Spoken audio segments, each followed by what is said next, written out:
What is up, guys? So, back playing some Shining Force. That's right, I do stuff for a long time.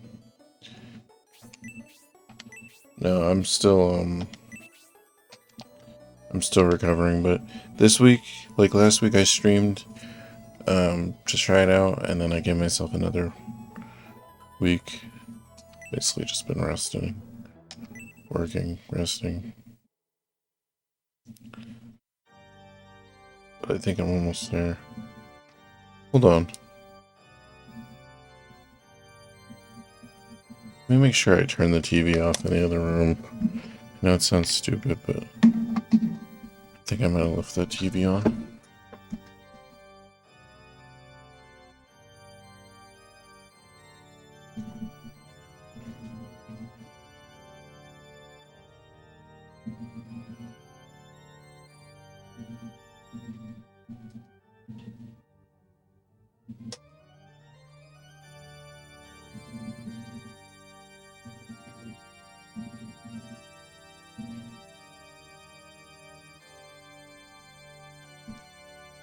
Oh, that's weird.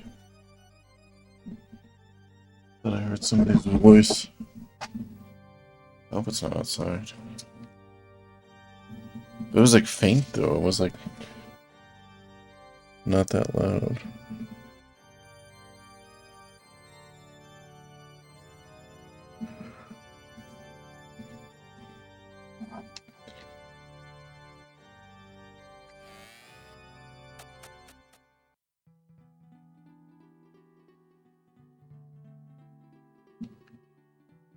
Okay. I think I just got to this village last time. Let me actually just recap myself real quick. I thought I had recapped myself, but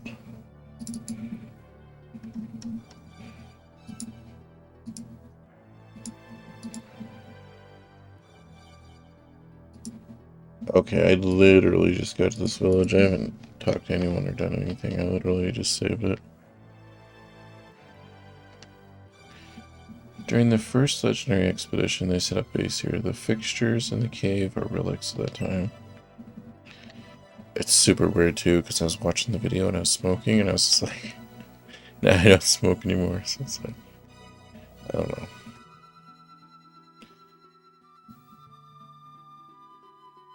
It's so weird about the smoking, because it's like, it was more like after I stopped, when I had that long period where I was in the hospital, I just like there's still things I liked about it, but that's not why I did it for as long as I did. But it's like feeling better and being able to talk better. Like, I don't know. It's just the trade-off's kind of weird. We were trapped to the north of the Great Wall when the door was sealed. If you truly are the legendary expedition, please defeat Bullsome so we can interact with the south once again. Get your items. Upgrade my items. A holy arc came down from the heavens. Shining... Holy arc? I think that's another Shining game. A land, it is now called Arc Hill, I believe, but no one seems to know.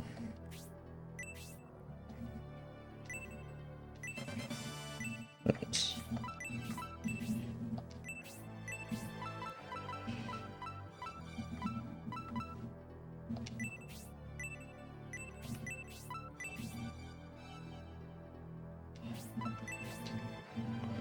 I thought people from the southern region would be different than us, but you don't seem any different to me. Water that restores health by Onoria. The secret of my youthfulness and good health is drinking the water from the holy river.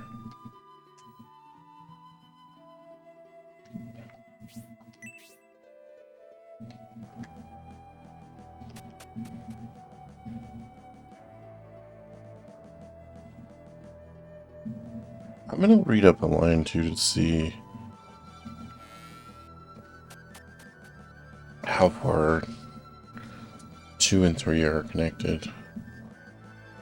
But none of the map always looks so different. It's just like you figure some of the towns would be the same. I guess they were probably primitive in the second game. The people of Maya, an advanced civilization, live west of the crossroad. The northern region is the origin of the ancient civilization.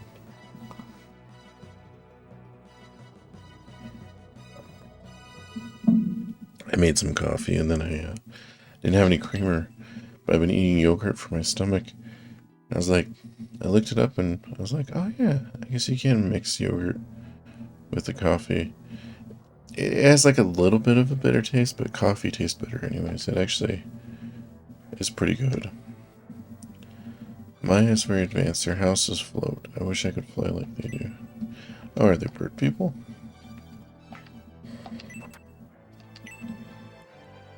Oh, mushrooms.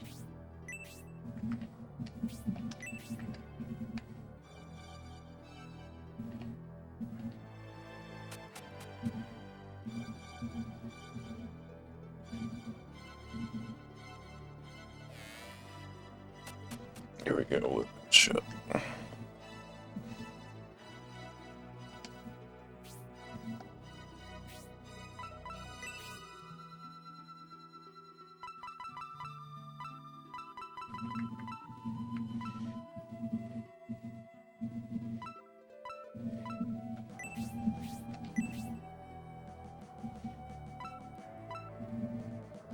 Dirk. Mystery Burr. Ooh, a katana woodcutter.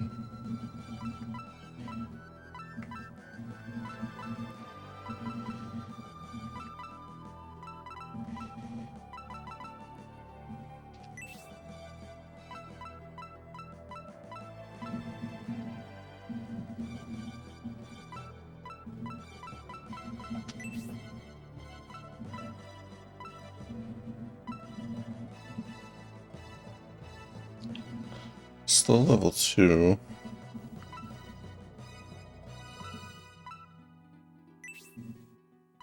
Oh, is this for the dragon? No. I was just curious.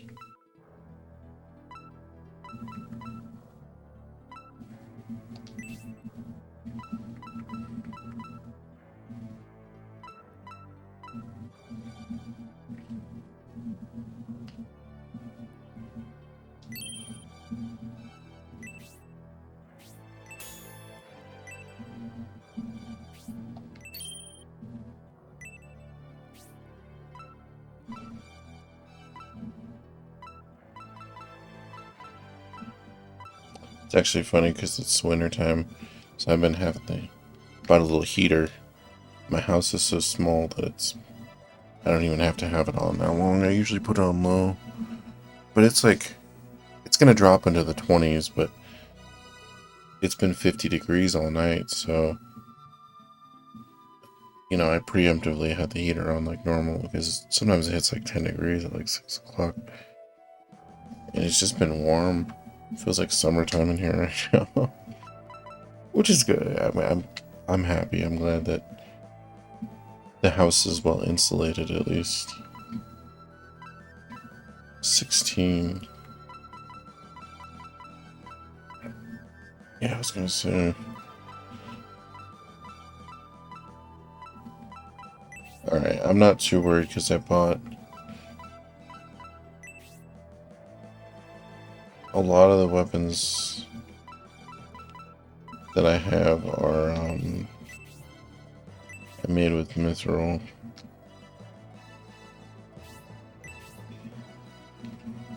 Yeah, last week I was just playing Final Fantasy V that I've been playing, but I was like, I need to get back to my actual playthroughs for you guys, and then also, like, if I start another game, start it from the beginning.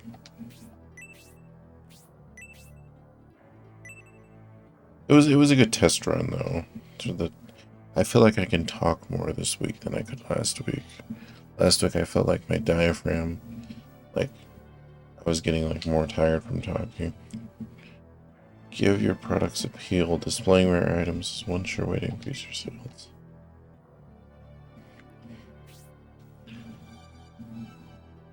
Are there many valuable goods in the South? Mithril goods are expensive, but they're a necessity here.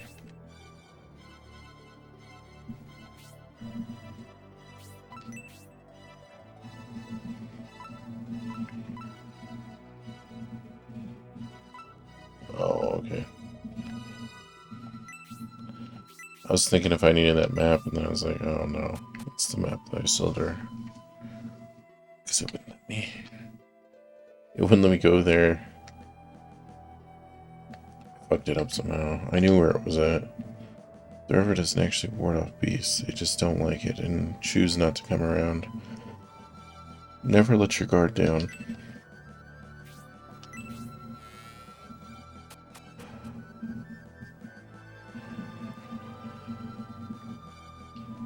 Okay, this is blacksmith. And I don't think I have any mithril. No.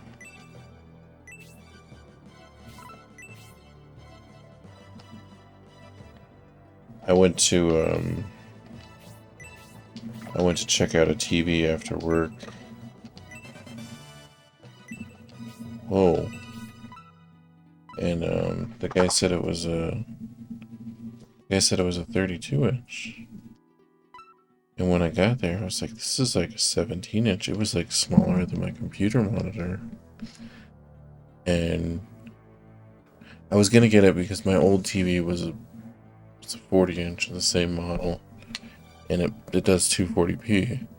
I really liked the way that TV looked. But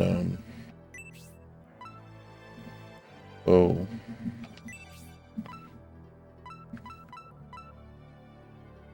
Wow. It's better for her. Okay. That's awesome. But yeah, so not only that was smaller, I was still gonna get it because I was like, fuck it, I'm already here. Hey, what's up, Tanoko? And he's like, do you want to plug it in? And I plugged it in and he's like, what's wrong with the power button? And it was like not connected right. And I noticed like a scratch on the screen, and I was like, dude, you know what? I'm just pointed out the scratch, and I was like, I'm just gonna go. Like, I don't want this. But man, it was not the size TV that it was. It was like a desk computer monitor. I'm doing alright, Sunoco. How are you? I'm better than last week. I feel like I can talk more.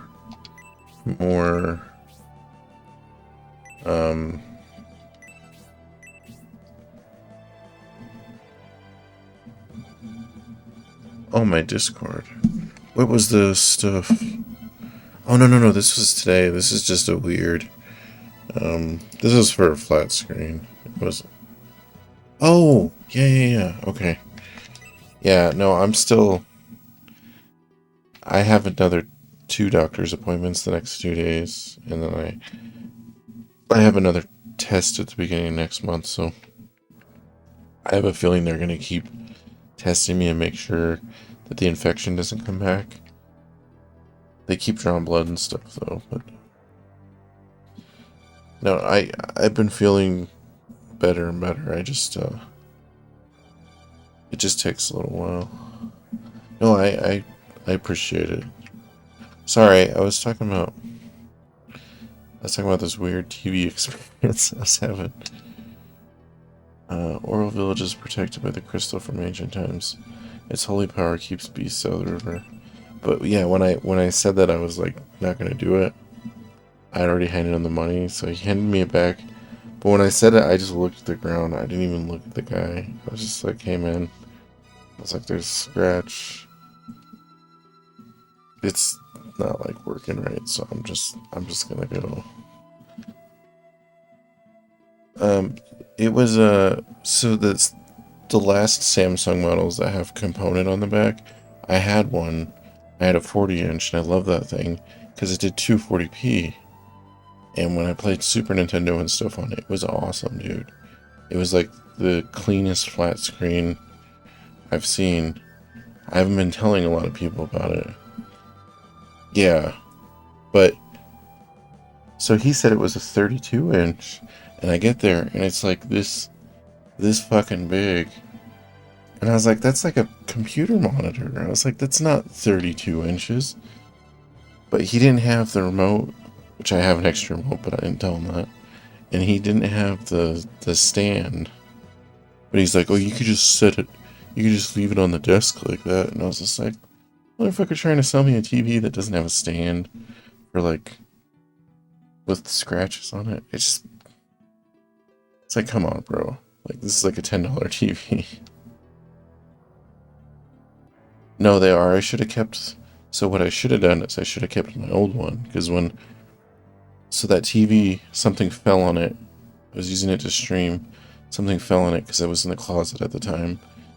And, long story short, the screen broke.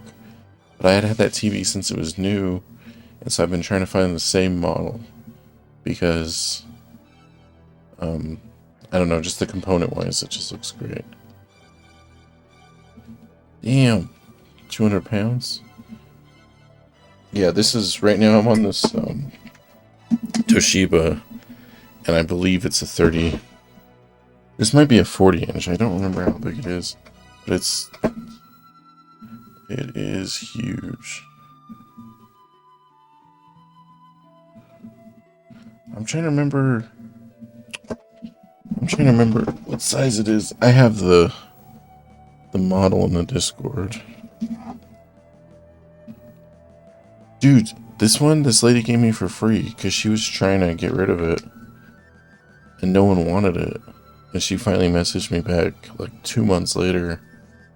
It's the biggest bubble screen that I've ever had.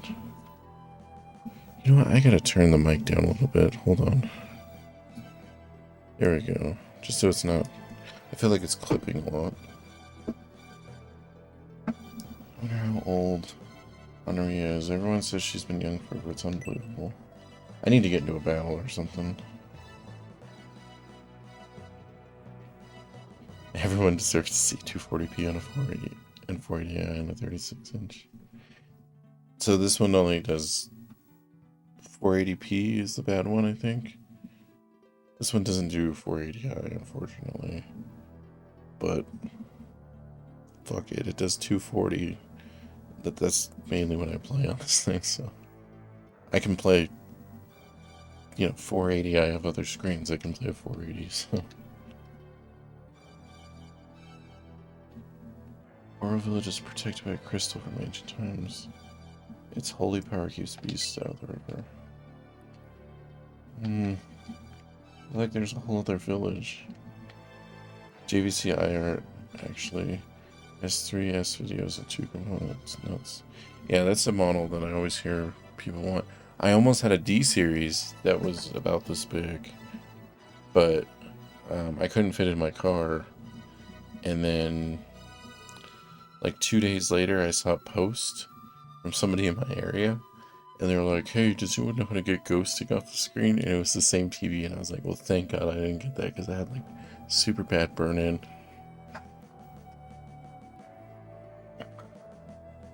Dude, yeah, because I would have carried it. I would have had to carry it upstairs. Luckily, this one, somebody helped me carry it upstairs. But I actually had to drive from Pueblo West, which is like... It's about a 20-minute drive. With my trunk. I bungeed my trunk down just to get this fucking TV in the car. So I was like, I'm not leaving this thing. I think it was a 36-inch, dude. It was big enough that it was hard for me to lift it by myself. And I can lift quite a bit. Like, I can lift this TV, but it was hard for me to get it upstairs. But I could lift it on a straightaway. Going from the other side of the Great Wall. You know what? I need to stop. We're like talking right now, so I need to find like a battle. Or something. lovely people with all their talking. I need to fight some monsters. Stairs are such a pain. We had a wig at Trinitron and man, it was all of it. Yeah, no, that's been this adventure because I live on the 3rd floor now. Because I used to live on the 1st floor in my old apartment. Now I'm on the 3rd floor. There's no elevator, it's stairs. So, I've carried all my TVs up here. I have four bubble screens right now, and then I have 4 flat screens.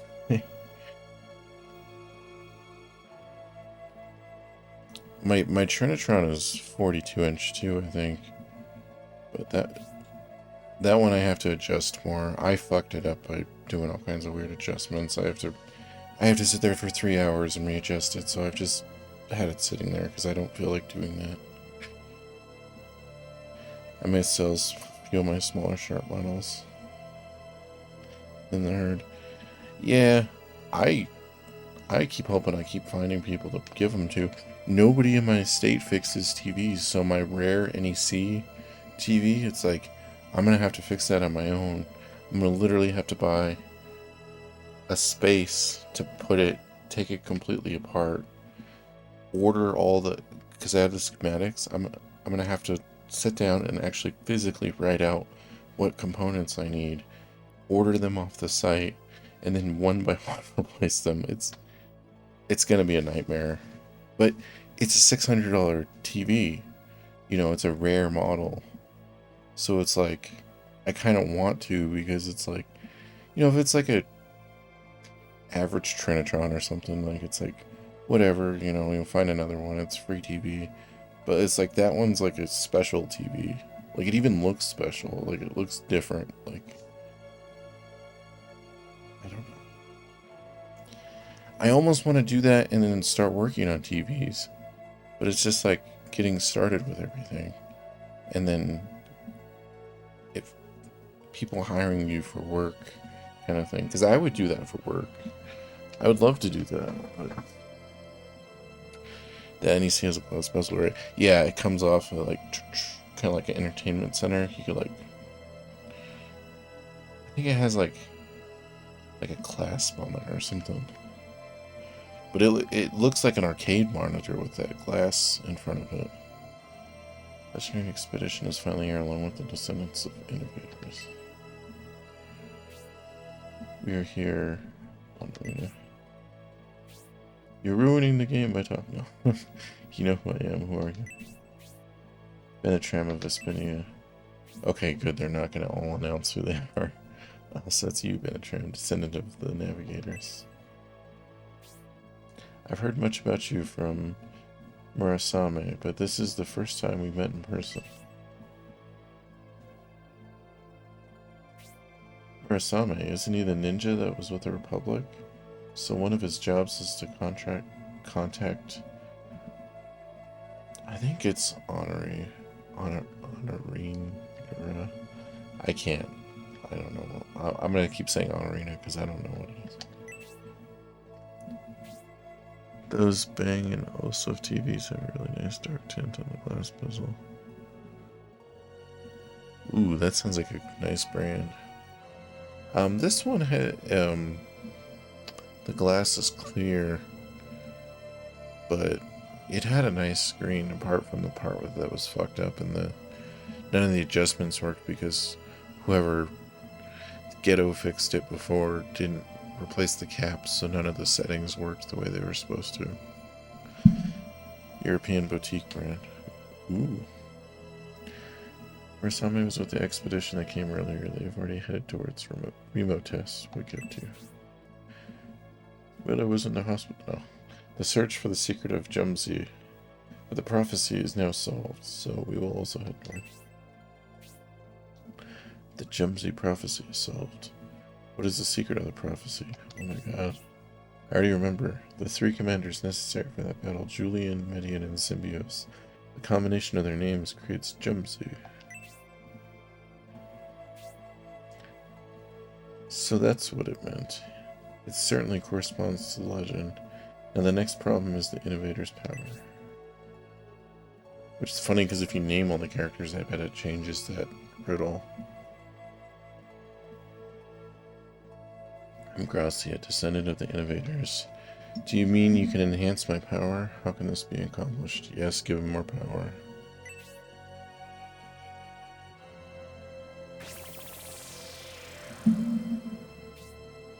Gracia, please step inside the circle.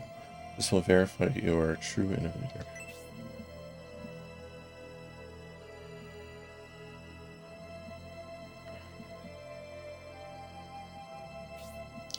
There's nothing to be afraid of. Please step inside the circle. One of the thrift stores near me stopped taking CRTs early in the year. The ones here haven't taken them in 20 years. They haven't taken them. So if you find them, you have to find them in the wild.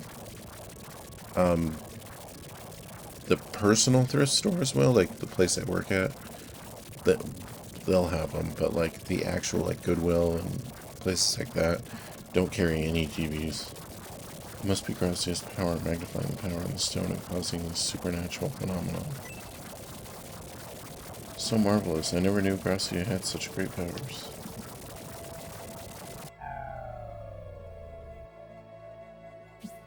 What happened, Benetram? Am I not a true innovator?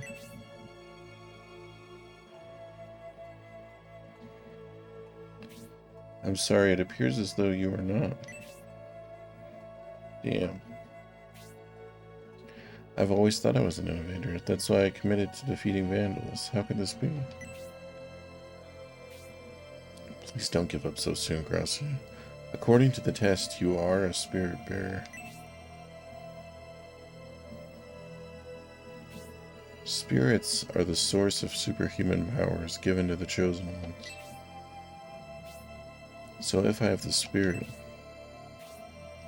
you are qualified to become an innovator. Please head to the Archeal to receive your evolution. I know that sound was pretty loud. Oh, I will say this, I probably know all the people in my area that actually solder. And when I was growing up, I probably met one that, because I used to know this guy who like fixed arcade machines. So I have access to all the other tech guys in town. It's just getting the time to actually do anything, and it's space and time is the problem. Evolution, is it a ceremony for my ascension to innovator? You're very bright, Gracia. Benetram, did you know about this? Is that the reason you joined this dangerous expedition? I'm the navigator, Gracia. It's my obligation to join.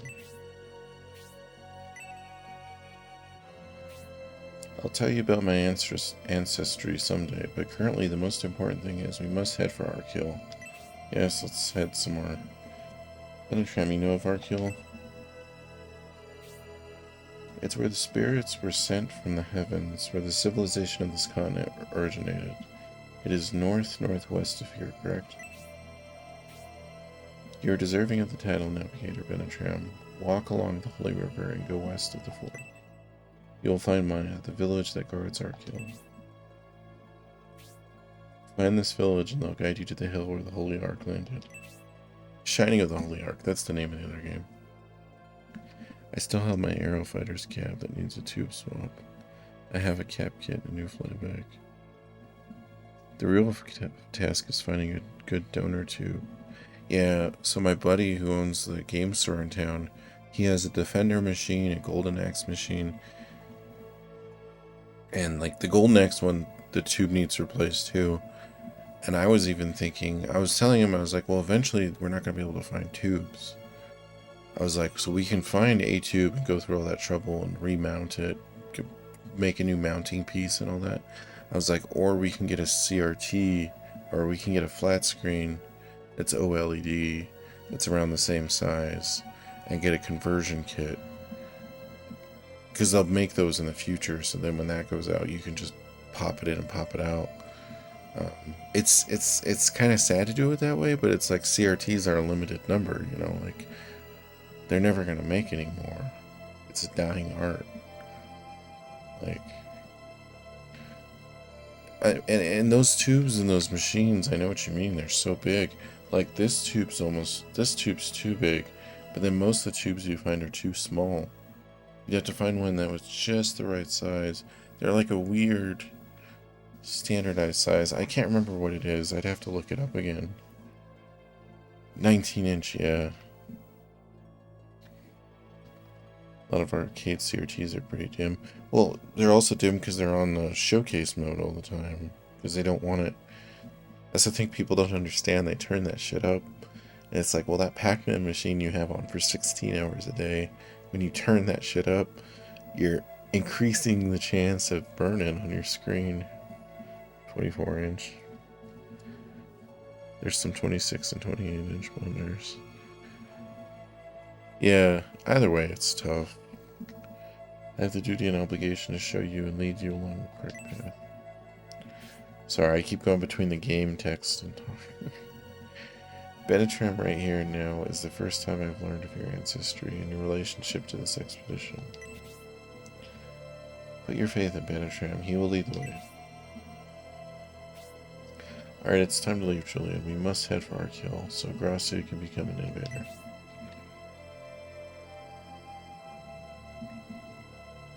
Cool, let's get out of here. 24 is probably my favorite size of tube. Nice image quality, and you can lift it there, so. Ooh, there's a chest on the other side. I have to make sure to get that. Mine's probably 27, which is pretty close to 24. I will say I love this one, though. God. Hold on. Now I wanna go to the Discord. I wanna remember how big it is. Just so I'm saying the right thing, because I'm...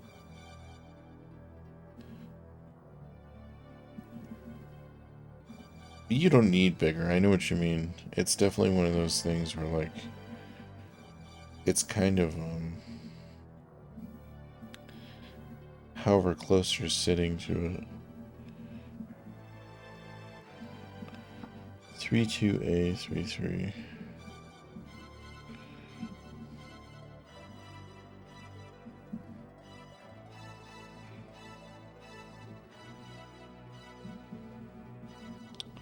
It is...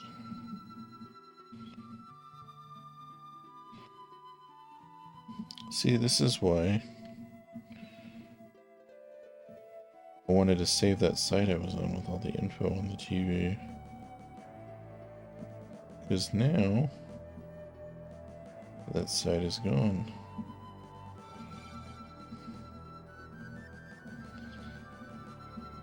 Shit. I can't find.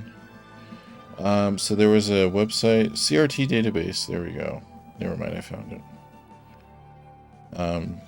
CRTdatabase.com is awesome. Like, if you're looking, they have the best info on like models, and they tell you like, oh, you can RGB mod this, you can't RGB mod this model, stuff like that.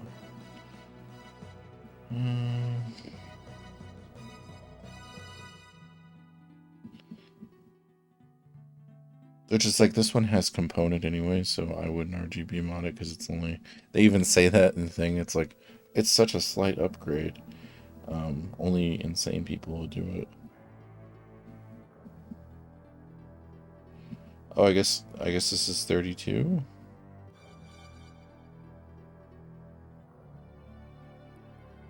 That's probably right. And I tend to agree with that, because you have to buy extra converters for SCART if you don't use SCART. I mean, I'd like to use SCART, but none of our TVs in America used SCART. So it's like building a custom thing for that and then ordering all the cords that don't, like, I don't have any SCART cords. Like, I know they're cheap, but it's like... Yeah, don't go down the SCART rabbit hole. Exactly. It's one of those things where it's just too... Speaking from experience. Well, my thing is, and it's the same thing. That's why I was trying to find that TV, that flat screen that has component. I don't like buying like the retro tank and all this stuff. It's cool messing with that stuff. Oh, nice. That was a lot of gold. But some of that stuff is like, you almost, it's like, okay, it's like my Trinitron, like with the settings, trying to get the perfect geometry. I should have left it where it was because it was good enough geometry that it worked. Trying to get perfect geometry, I fucked it up. So now it's like gonna take 4 or 5 hours to fix. It wasn't worth it. Like, it's just not worth the time. Ooh, attack by 3. The more you see the imperfections, the more you want to correct, but it goes both ways. Yeah, like if it's like a small thing, like for me, I've noticed like if it's a small like corner wave, it's like itty bitty. I'm not gonna fuck with that anymore because it's not worth my time. I used to sit there for hours with the fucking remote in the thing, trying to like, oh, how does it look on PlayStation games? And then how does it look on Super Nintendo games? But it's like,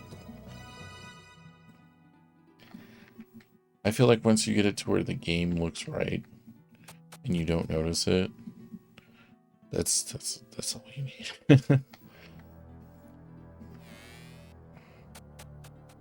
Yeah, big tubes are just usually in the corners. Where the hell's the door? How the hell do I get over there?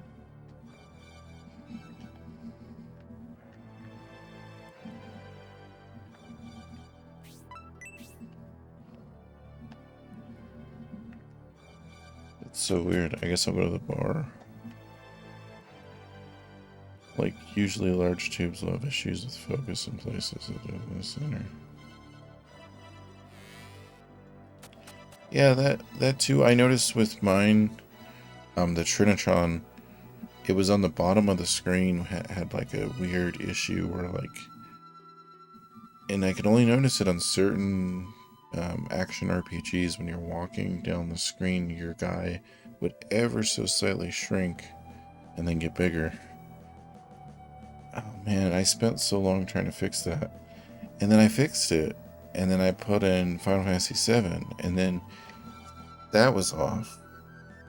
Because I had adjusted it for the Super Nintendo. So then it didn't look right on the PlayStation. It was a nightmare. Absolute nightmare. That's why when I got this one, I plugged it in and I was like, everything looks good. I could see the game. Because certain games, they don't tell you that either. Well, I mean, you know that. Certain games, you know, have cutoffs in different places. Oh, nice. So, like, you know, you'll be like, oh, well, this screen has, like, a black mark going across. Dude, what the fuck? How am I supposed to get to that door? Now I gotta figure this out. This is like a hidden secret.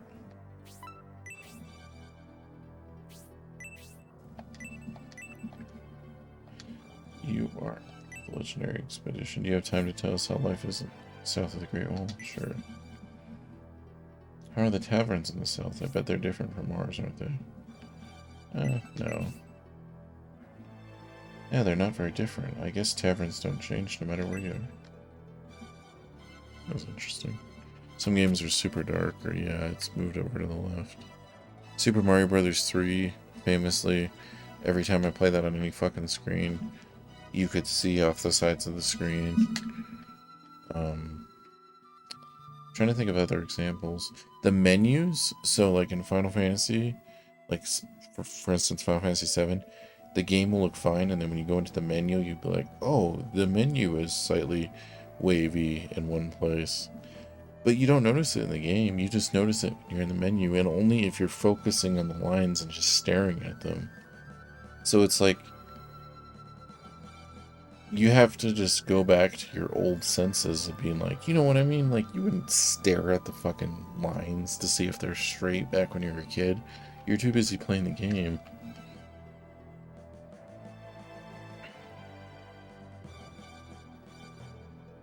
I don't know how to get to that other side.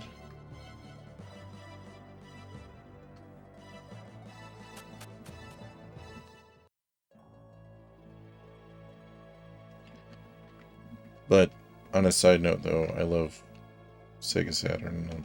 I love any of the 16-bit, 32-bit games on this TV are just... But then I feel like the NES is better on that component I have.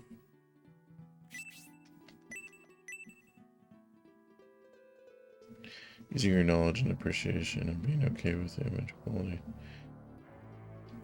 Yeah, you have to, and that's something like nobody's gonna show you. That's kind of like figuring out like, how are you supposed to talk to people? How are you supposed to act in certain situations? That's just something you have to find out on your own and just be like, alright, it's cool. Because eventually it's like, are you gonna spend 6 hours fixing the geometry, or are you gonna play the game? Now right now I am playing the game, but I'm seriously trying to figure out where the fuck this door is. Because I want to get that chest in that cave, because I know it's something good. It's like it should be right here. But it's not.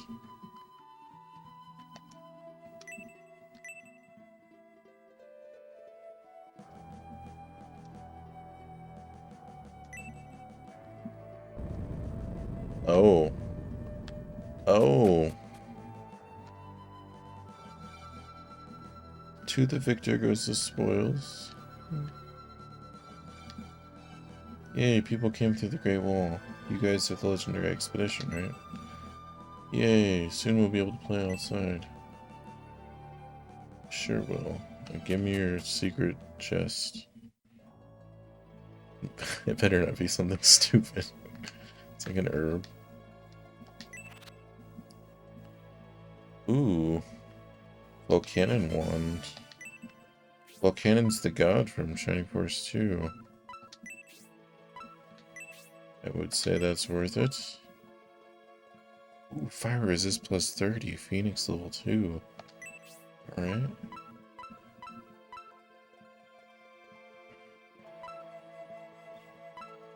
It's actually better.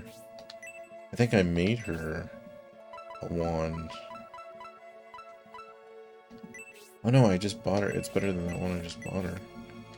Alright, let me sell those 2 wands and then we'll head on to the next place. Yeah, and that's what I realized with trying to go through these damn games too. Like, I'm trying each year to beat a certain number of RPGs, because the fact that I love the genre and I keep buying so many of them, it's like I need to go through all of them. And just games I like in general, but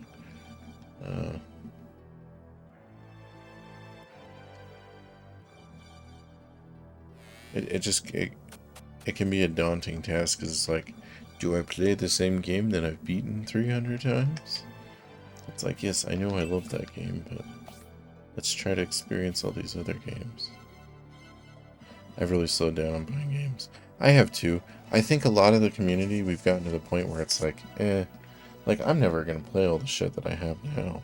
I have enough stuff that I could not buy a game for the rest of my life. With the Steam games my brother buys me, and there's the other, it's like, forget about it. Like,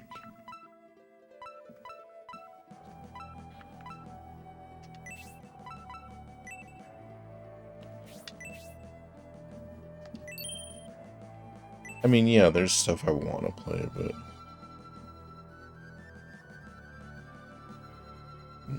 not even counting Steam too.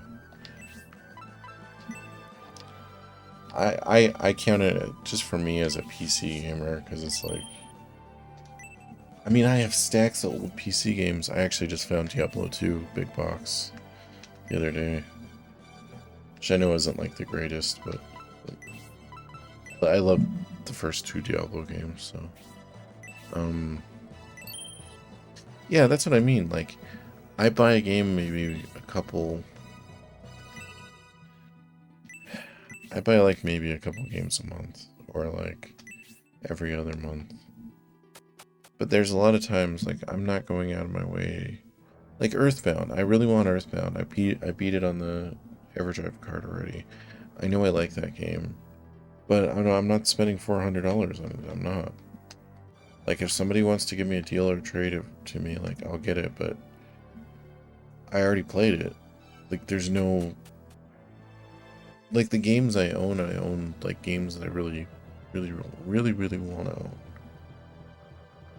But again, if I don't, like, if I never have Snatcher, it's like, big deal. I beat Snatcher. How many people who have Snatcher actually beat it? I beat it a couple times too. So it's like, yeah, I feel like I deserve to have a copy, but at the same time, it's like, I actually played through the whole fucking game. They can't even say that.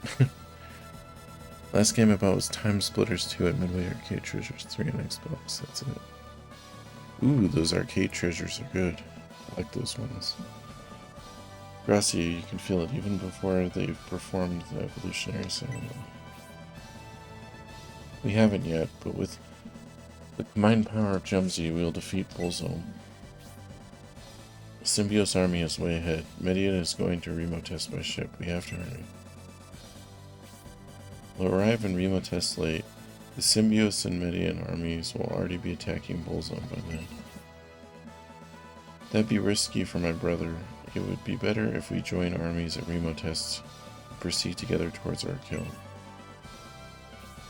The Bullzone monks are weak and can't prevent our advance. This is a great opportunity. We can't lose any time. Let's proceed, King Benetram. It's like the guitar collectors who can't play. Alright, that's hilarious. Oh, dude, speaking of which, before I went to the hospital, I had recorded a song, and it came out pretty good. I need to practice it more and re-record it. But I'm waiting until I'm 100% to get myself back into them. Like, I can barely play video games just yet. But I'll show it to you. I could actually send it to you before. I'll send you the pre-recording, the first recording, to see what you think. But yeah, give me some beats, man. All I need is them beats. Get that shit rolling. I will for sure. I'll send it right after the stream. I don't think there's anything to investigate here. Let's proceed to our kill. According to Honoria, we should go west to the crossing to reach our kill. But yeah, once I'm 100%, I'm definitely gonna. I start practicing with my little. I have this. It's a realistic, but it's like I had this when I was like a little kid. It's like a little keyboard, but it has like a weird 8-bit sound to it. So I've started like learning stuff on it. We have to hurry to our kill. I think I already read that. That's why I read it again. Little Casio action. Pretty much. Okay, I think everyone's alive. I don't think anyone's dead.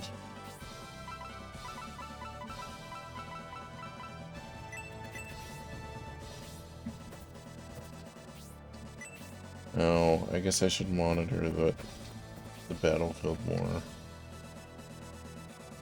Because there's probably going to be like dudes that shoot me from a distance or some shit.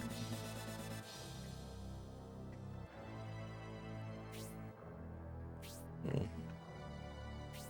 There's that cave too.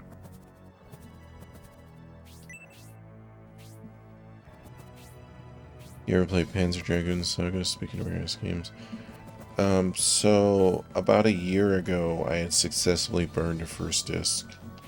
And I do plan on playing that. But when I popped the Saturn in, the first thing I could think of was more Shining Force. Because I'm a Shining Force holder, so... Like, I am definitely impartial to the Shining Force series, so it's like... I can't... Like, if somebody wanted to argue with me tactical RPGs, I can give a biased opinion, but I can't give an unbiased opinion. Because to me, the Shining Force games were animation-wise and overall, like, quality-wise. Like, Shining Force 2 is, like, a perfect game to me. Like, in terms of, like, just how it's built and how I don't know. I love that game. I know every game has its issues, but... No, he needs to stay back to heal.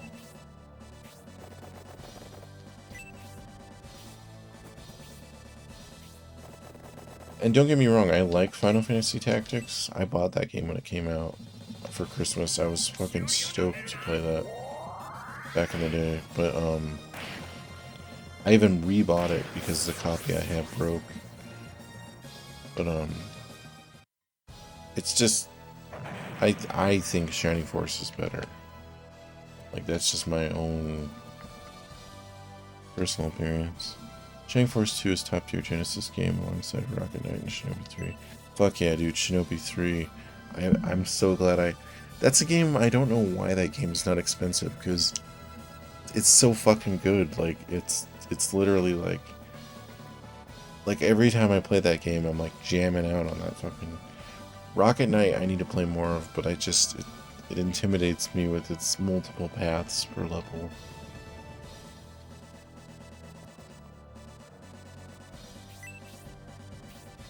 Actually, I have all three of those games. Yeah, to me, Shining Force 2 is the Chrono Trigger of the Genesis. Like, if Chrono Trigger is the top tier JRPG of the Super Nintendo, I think Shining Force 2 is the top tier of the Genesis. And I know a lot of people would say Phantasy Star 4, and I like Phantasy Star 4, but I don't think I don't think that game's as in-depth or as replayable as Shining Force 2.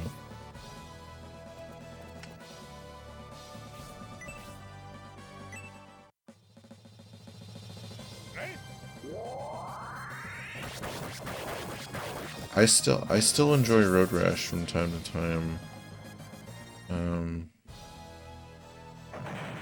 Obviously the Sonic games are always good. I'm trying to think of weird offbeat Genesis games.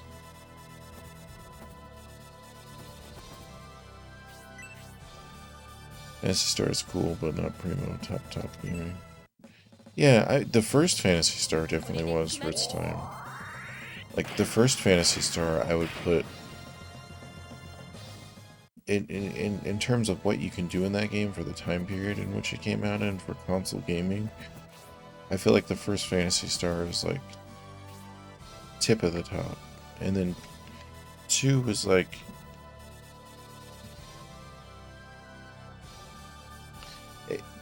two was down, but still good. I think 4 is close. 4 is very close. Yeah, Phantasy Star 1 and YS Books 1 and 2 are my favorite RPGs. Nice. Burn them. Burn them. I know I shouldn't be moving my wizard so close, but... She needs to Phoenix. Is it Phoenix both of them or just one of them? There's only one of them. Well... She's just going to raise somebody's attack, then.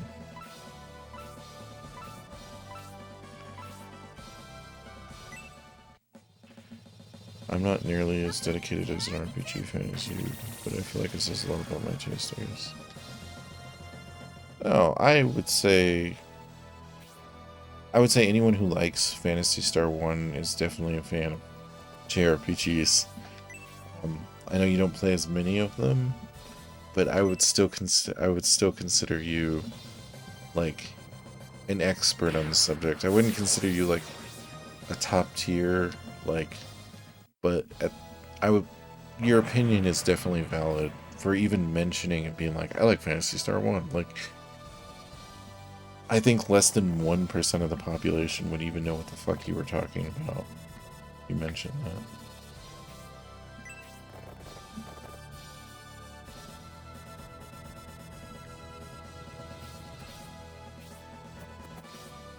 Like, if you walked up to 1,000 people and you were like,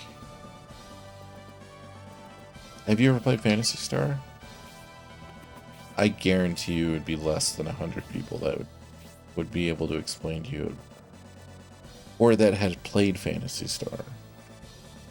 Like, for instance, my one buddy is like a big Sega fan, loves fighting games, but he's never played the Phantasy Star series. Yeah, I showed my friends Race Driving. Now they all think it's the funniest shit. Race Driving, that sounds so familiar. Hold on. Oh, the Atari one. Is that the one where you shift gears?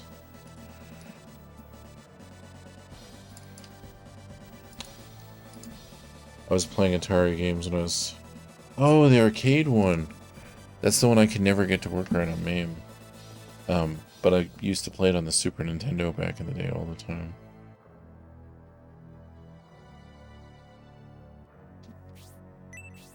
I need to stay focused. I'm getting too unfocused. That's part of me not... I haven't streamed in so long. That's part of the thing of why I waited as so long as I did. Because I would have been sitting here every 10 minutes going, ow, ow, ow.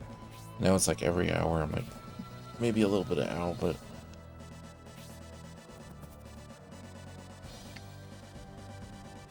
I'm gonna head this way.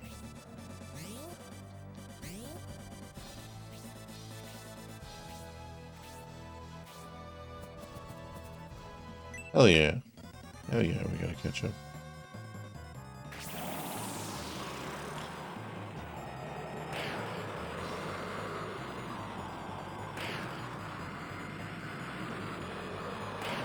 Yeah, and the other thing too is I try not to, because I've noticed, because gaming is so big nowadays, like, some people are into like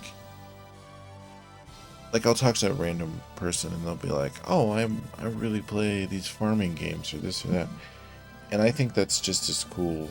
Like, I don't want to like put anyone down for like not playing retro. Like, it's awesome when I could talk to other people about some of the retro stuff I play, but I don't think it's necessary, like a necessity for everybody. Like, I'm glad that everyone has their niches.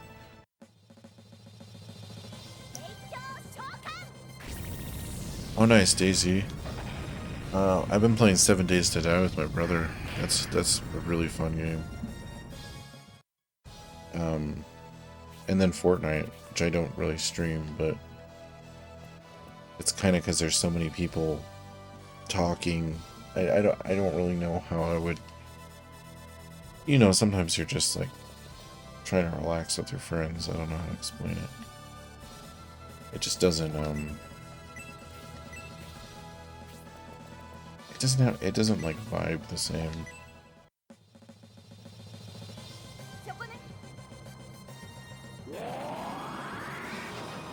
But yeah, I kind of learned that that's part of the growing up, is not being a gatekeeper and not being a person who's like pretentious about things. Like, I kind of saw that other side of it from like super rich people. Like, ooh, look at my car and my fancy wine. And although it's not the same exact thing, like, I kind of learned from that. Like, hey, don't be like that.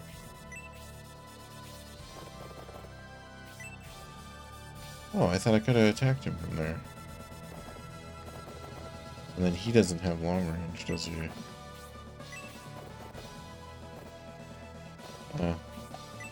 He can hold him at the bridge, though. Shit. I guess no one has long range.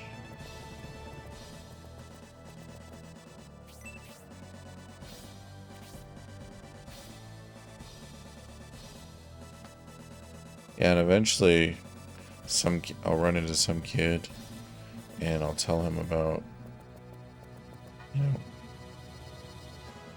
one of these games that I've grown up playing. And they won't have any idea. Oh, you know what? Let me heal.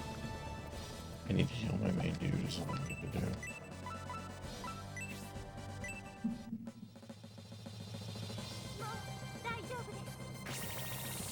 Sometimes talking about certain video games will pique someone's curiosity. It's best to let that sort of thing happen naturally.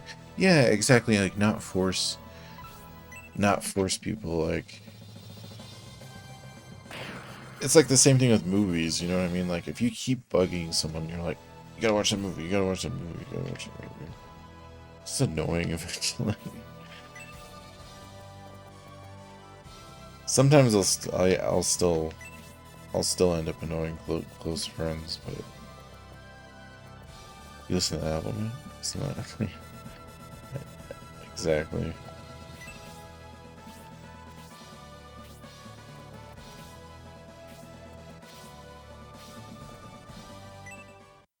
All right, the dragon should be okay, but I'm gonna send one guy over there with healing. I kind of split the party up. I should have kept everyone together. I realize sometimes I can get very passionate about aspects of games, like game design. Well, that's just because you love video games, though. That's the beauty of video games, is pretty much everything. Out of my way, I'll be taking the treasure from this room. Oh no! Julian, the thieves are after the treasure in those ruins. We must stop them from stealing the treasure. Oh my gosh. Okay, you have a lot of health. You're gonna go help the dragon. You go fast. Go in there. So streaming is a way to get that energy out, in a sense. Yeah. For me, it's being able to socialize more than I normally would, because I found awesome. I forgot how much damage she does. She's amazing. I found that before I was streaming, I could just sit there for days and play games.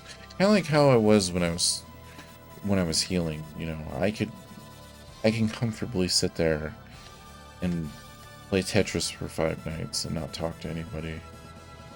But I find it's more enjoyable experience to be able to, like, talk to people and stuff. I don't know. Like, talk about everything gaming-wise. Because I do enjoy that, and I like the multiplayer experience. It's just that it went away for so long because everyone had different consoles.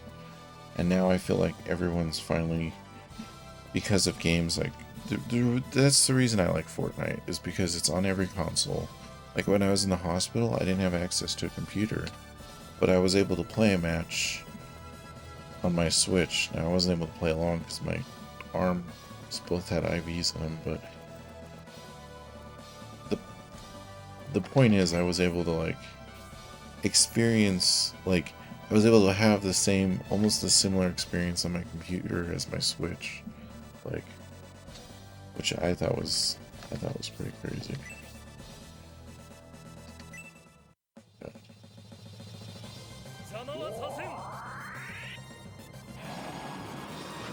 Oh, jeez. I was not expecting that either. I know I raised his attack,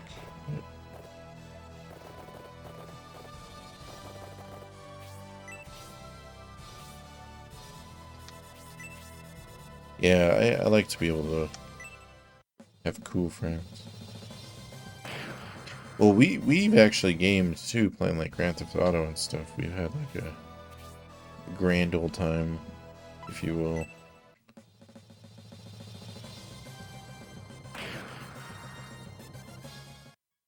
Fucking, I still think about that heist, dude. Like, just that black screen, just like, give us the goddamn money. Like, God, it's still like, I can't think about it. Oh, cool. Which graphics card are you getting? I'm behind on computer tech because I haven't planned on buying any new computer tech, so I've been not keeping up on all the stuff. Asus 3060. Oh, 3060 is nice. Gotta stack up the dough. Good. Yeah, I'm gonna wait to get like a top of the line thingy later when I have more money.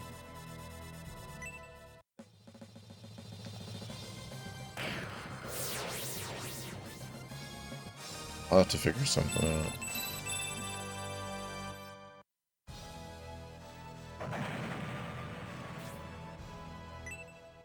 I mean, this computer is gonna do me well for quite a while because of what I'm playing, what's being released, and like it does an excellent job at streaming and multitasking. It's like it's gonna be a hell of a long time. It's gonna be like 5 or 6 years before I need to even start thinking about that.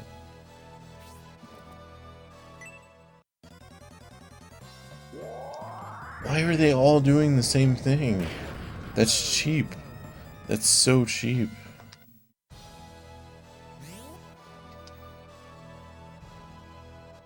Alright. Oh my god, there's a million guys in here.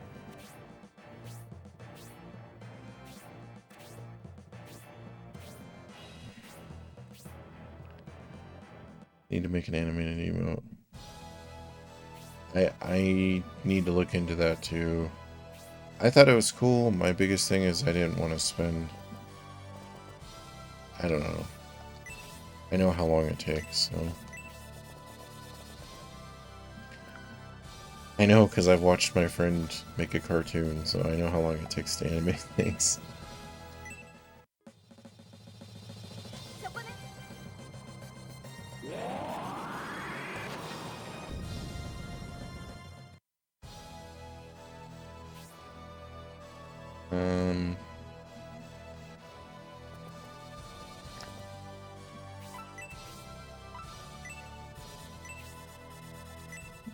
Making static art is one thing, pixel art animation is wild. Well, my thing is too, I was trying to learn... So at one point I was learning machine code, which is like NES, because I wanted to learn how to compile and make an original NES ROM. Not like one that was like an 8-bit ROM, but actually see how the mappers and everything worked. But my mind almost broke from doing that. Like, and well, fine. I guess Julian will stay out here. It's a program called NES Maker. I'll have to check it out.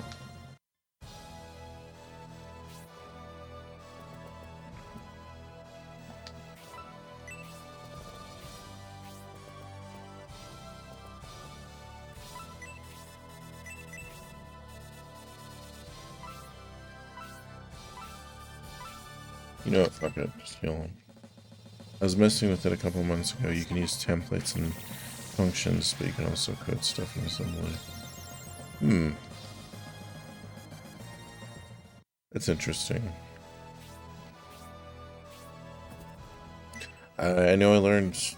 My friend did more on Unity than I did, but I was messing with Unity for a little while.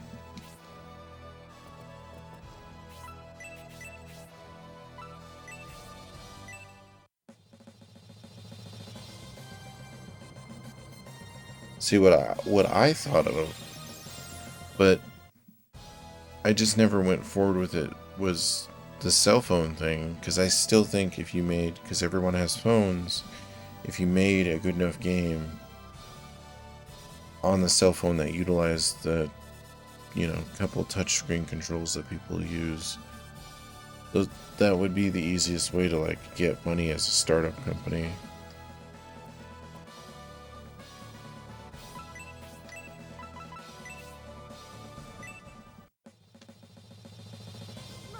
Oh, I'll check it out. Though lately, the one I've used the most, and this is gonna sound weird, was the converter that converts NES ROMs to Super Nintendo. I've been messing with that thing more than anything. Because my Super Nintendo has the 240p cords, and I want to play all the NES games on the Super Nintendo, so I can play them in high def. Or higher def, I should say. Because I don't want to RGB mod an NES. Because every time I've looked into that, it's like, I could do it, but it's one of those things where it's just like, I don't want to damage a Nintendo system that I own, first of all. Like, I don't want to, like, cut the shell or anything, or, like, I don't know. I'm torn. The Mr. Pi, by the way. I don't think so. Is it part of the... is it a Raspberry Pi?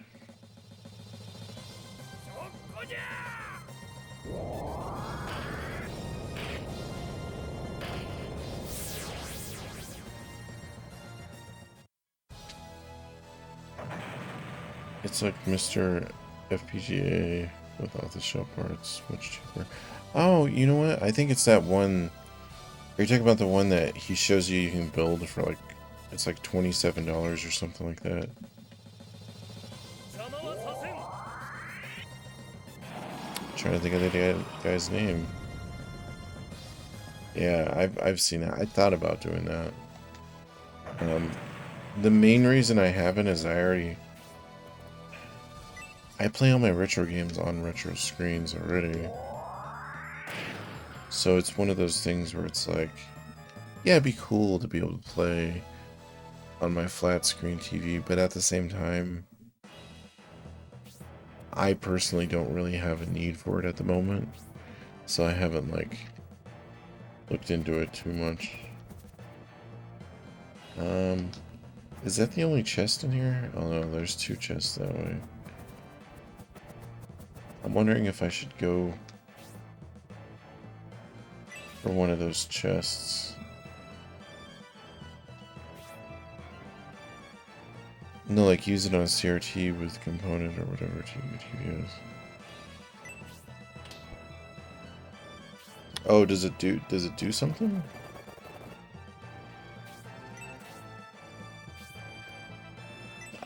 Sometimes I get overly overwhelmed by those different ones. I thought it was a thing that was a cheaper option to play like 240p on like a HDMI. God damn, man. I get it, you're gonna kill her in one turn.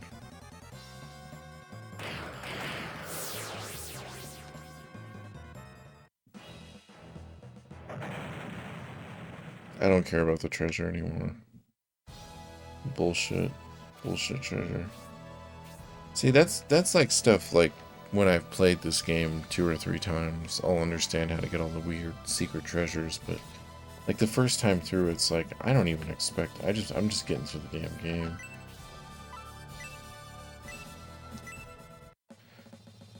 It's an emulation device that has many consoles and early computers. Oh, okay. I gotcha. Well, I was waiting because like, I built up a really good Raspberry Pi. I have a Raspberry Pi 3B Plus or whatever. I built up like a pretty good Pretty good image already. I think I ended up getting a 2 terabyte SD card. So I have like a bunch of PlayStation and PC Engine CD games. Alright, she needs to kill this thing. Raspberry Pis definitely struggle with me in 64. Yeah, no, that's what I was gonna say. I was waiting for... I wanted to try the later Raspberry Pis. Because I wanted to see if they had improved on that at all. Dude, isn't it weird though that you can play PSP and like PS1 games on a Raspberry Pi, but the 64 to like mine plays 64 for about 30 minutes. It'll play it completely fine, and then it'll just hit this point where like the RAM overloads or something, and it just freezes.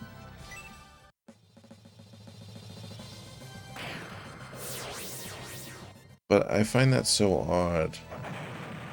That, and I almost want to say that that's more of a software thing. That's more of like they haven't like perfected the emulation good enough. Like, I think the hardware might be good enough. Like if it loads up like a Dreamcast game even for a second, like if I could play Marvel vs. Capcom 2, like you should be able to play Mario 64.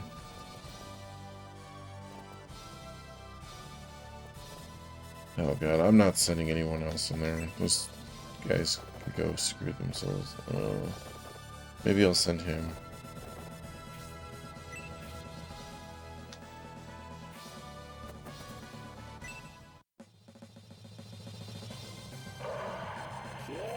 I need to heal that dragon.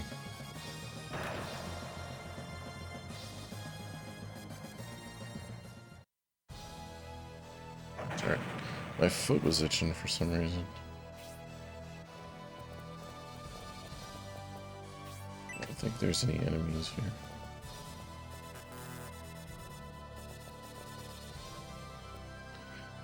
By the way, I think most of your game audio is coming from the right channel. Yeah, so my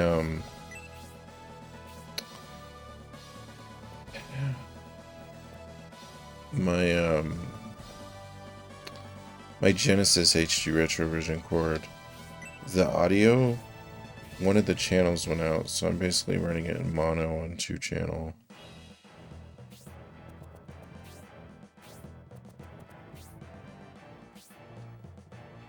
And I think my Super Nintendo cord just started doing it too, because I noticed the other day that the audio was weaker on one channel than the other. It could be. I'm pretty sure it's that cord. I need to find another audio input and test it though.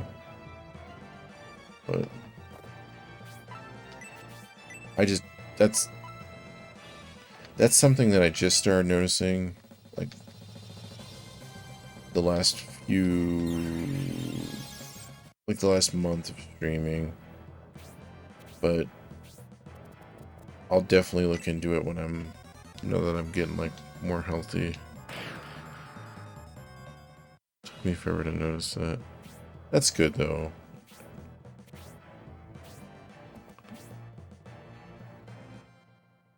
Well, it's running on the splitter. I have it running to the splitter, and then I have the audio going straight to the monster cable.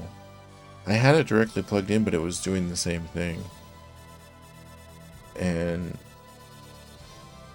I have it split like that so I could put one, because the splitter has extra, so I could do right audio,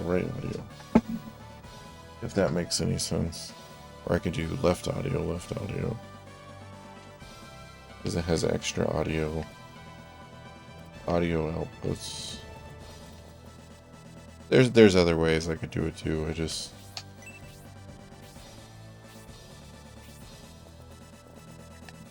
only so much time in a day. Ow. Need some coffee.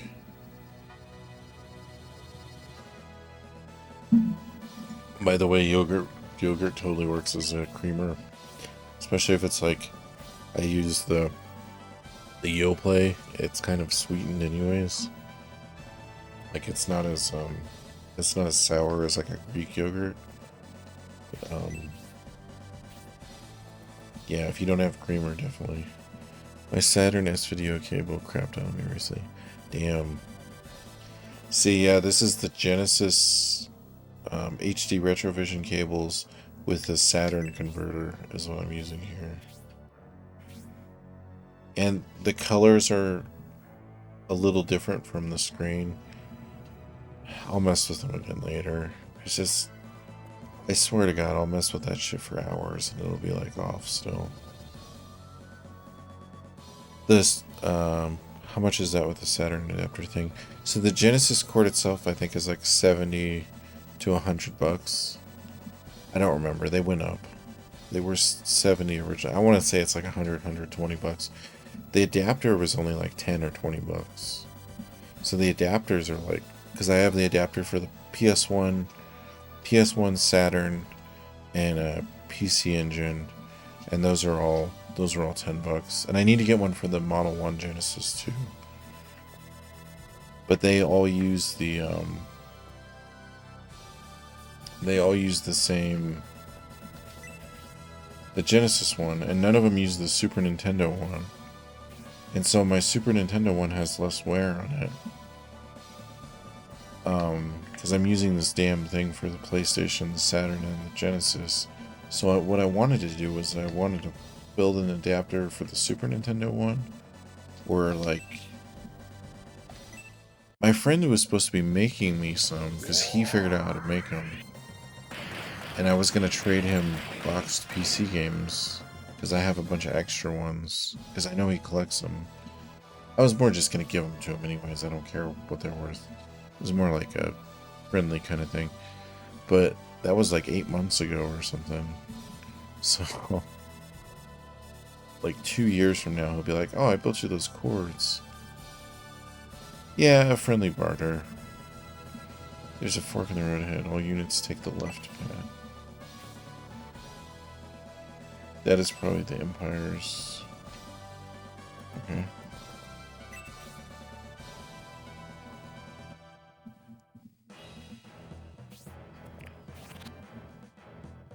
Inigo wand.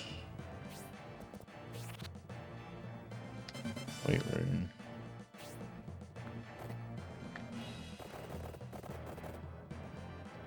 Kinda want that white ring.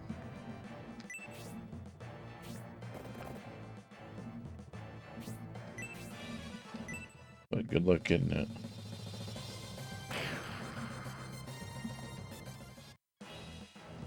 Dude, I found my Atari plug and play the other week. The spinner game is really good. Nice. Oh, you know what? I have, I found one of my Atari flashbacks, and I was gonna plug it into my Commodore monitor because I was like, oh man, I'll play some Atari games on there and it'll look clean as shit. I can't find the power cord anymore. I don't think it said Atari on it either. Out of the box. I'm trying to remember what the fuck it said on there. But that's the problem with having boxes and boxes of cords. Like, I've been trying to organize all the cords.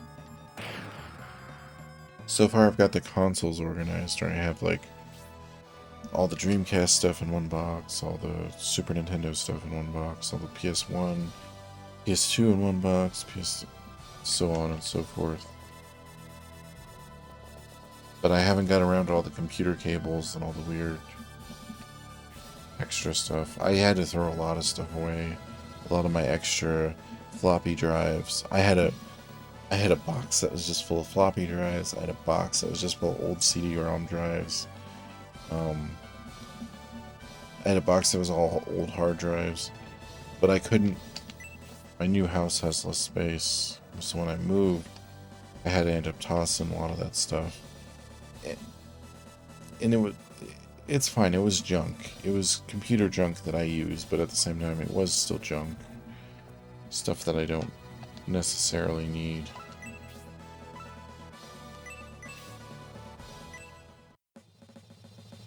Yeah, audio video cables for days. Yeah, I have like a ton of monster cables because every time I find them at the thrift store when they're like $3, I buy them.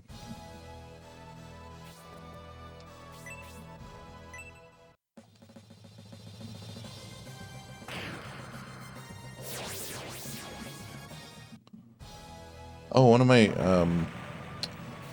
of my best cord finds, I think that was last year. I found a multi-tap PS2 Wii original Xbox component cord, which was awesome because my other Xbox one was like going out. Oh sweet, can you heal?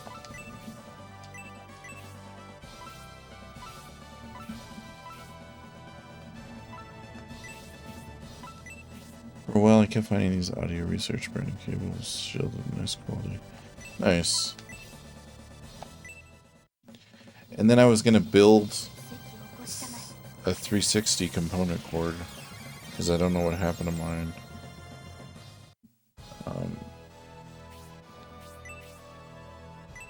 But then, oh no, for the original Xbox, and then I found the cord that I had bought. I was like, oh, I don't have to build this, because I had already found the cord. That's what it was. Because you can take the 360 component cables and convert them to original Xbox cables, if you don't want to, if you don't have the money to pay for it.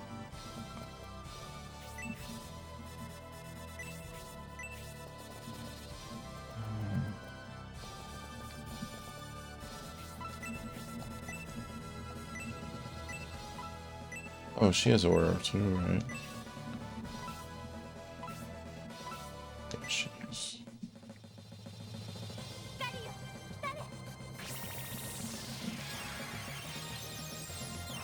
There's some DirecTV cable that you can use for something else too.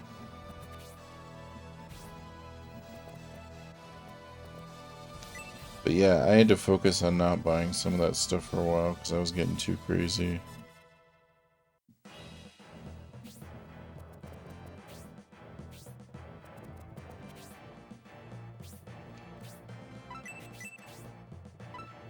Okay, he does have a potion. Let's see if he can... Oh no! He paralyzed him or whatever. The fuck? That's bullshit. That's...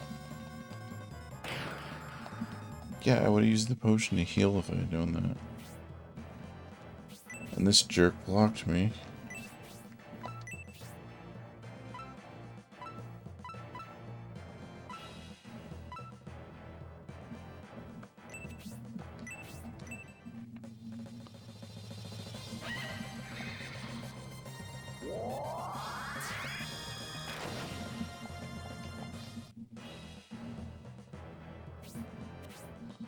Basically, you have to send like your whole team in here at the same time.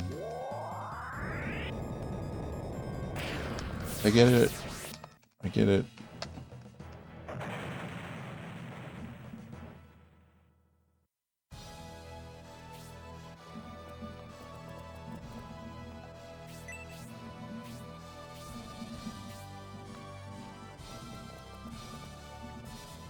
It's so weird not smoking anymore, though.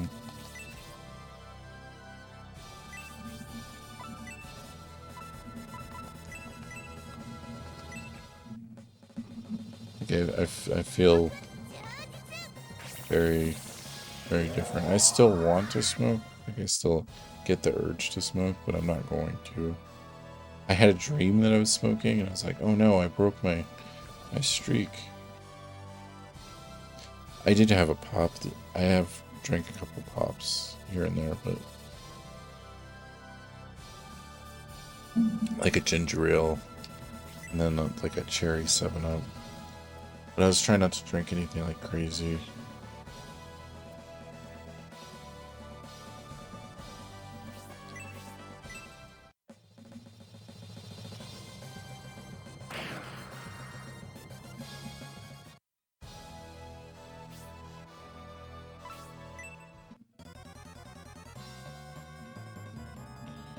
Poison.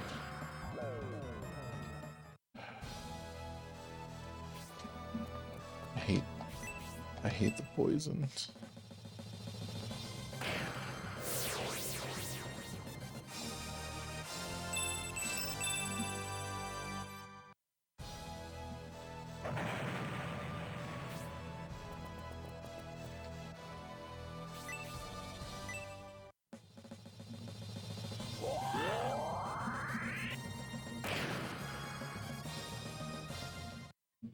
Also found my Xbox steering wheel. Oh, dude, I think I bought one of those. I think I have an Xbox One and a PS2 one. And I was like, I was gonna hook it up the other day and I didn't do it. It's so funny with those. I hook them up for like 5 minutes and then they sit there for like 3 months.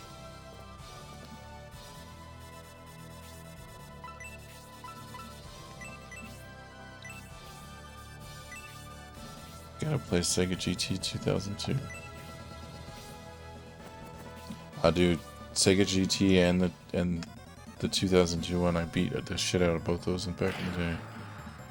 They were the equivalent of Gran Turismo on the Xbox and the Dreamcast.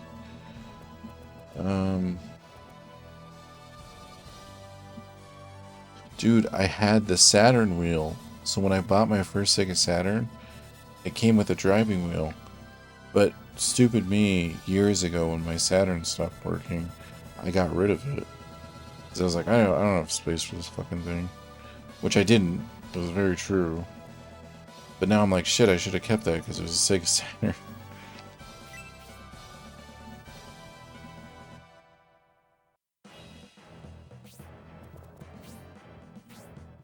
So now I have the ability to play all the Saturn games. And no... yeah, any of it's worth saving. See, I have the weird Saturn controllers that look like Dreamcast controllers. I have like 2 or 3 of those too that came with it back in the day too.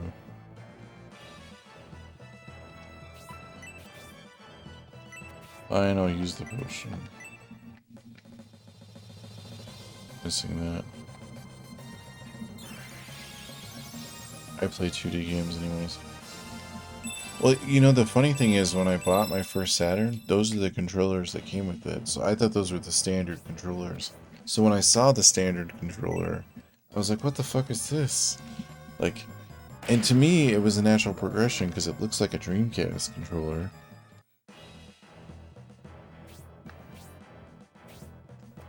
But I mean, back then all I had was Virtual Cop. I didn't have the ability to burn games. I had Virtual Cop, I think Knights, and Virtual Fighter. Virtual Fighter 2, I think.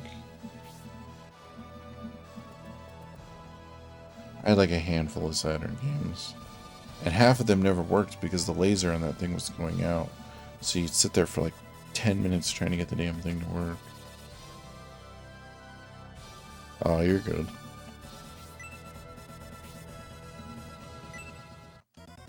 I know, I moved him forward too quickly. I get it.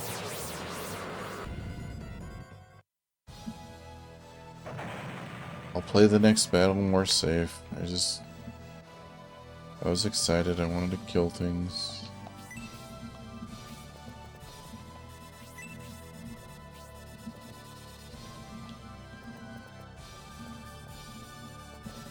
Oh, actually, I gotta play this last part safer, so I can actually beat it. He doesn't have antidote, does he? He does not have antidote. 7 damage. She has antidote though.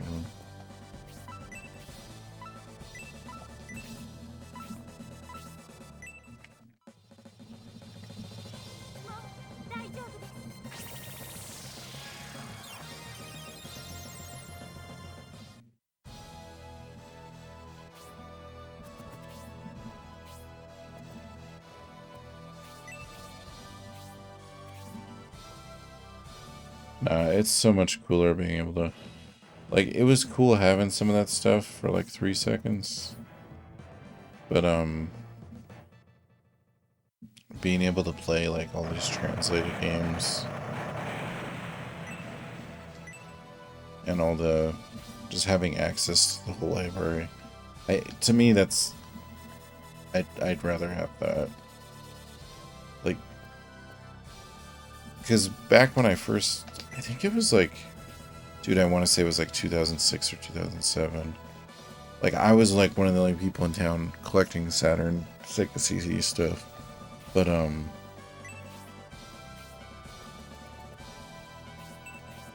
it's still, you know, you'd find like 2 or 3 games. It was different than the PlayStation because the PlayStation shit was like everywhere. So you'd find like amazing games.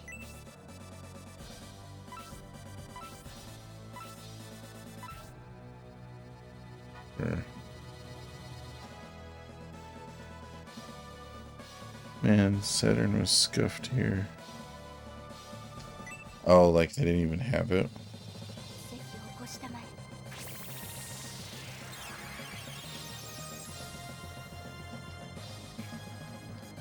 To launch the games, we got everything. See, we were a test. I found out this later. So my town is like a test market for Pepsi and Coke. It was a test market for certain video game stuff. So we had, I remember the video game stores at the time had like Sega Saturn stuff, Sega CD stuff. I remember seeing the Jaguar stuff. So we had all kinds of weird shit in my town. And that's why I still go hunting here, because every now and then some old lady will pull out some crazy shit. I've had it happen, and I've heard other people have had it happen before too. That's how I got half of my mint condition PS1 collection, like the best shit, like Silent Hill 1 and shit. Because some guy, his dad had bought him all the stuff, and I came in one day and I was just like, he's trying to sell it to the game store, and I was like, I'll give you way more than they're gonna give you. And the game store guy got mad at me, and I was like, I don't give a fuck, like, I'll meet you wherever. And like, box Super Nintendo shit, like. So, I mean, that stuff's out here. We had a Woolsworth, too. We had a goddamn Woolsworth in my town. So, me and my friends speculate that, like, there's, like, a room somewhere, like, with a box of stadium events sealed somewhere. Because, like, we know that they sold that shit here. Like, there's no way they didn't sell that stuff here.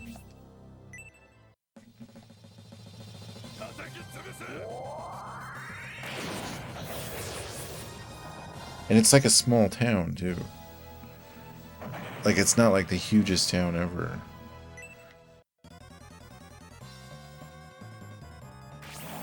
Imagine finding a boxed Jaguar CD. I've never found one, but I have seen people have sold them to the game stores in town. Like my buddy who owns a game store, I think has a boxed Jaguar CD. He had 2 3DOs, that's how I got my 3DO.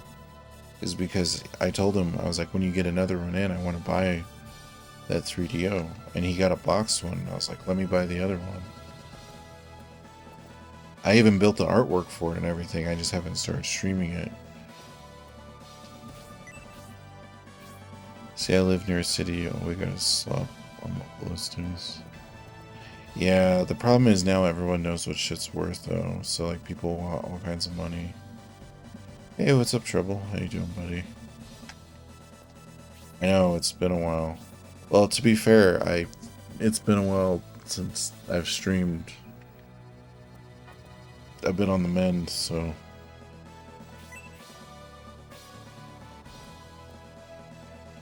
Trying to recoup.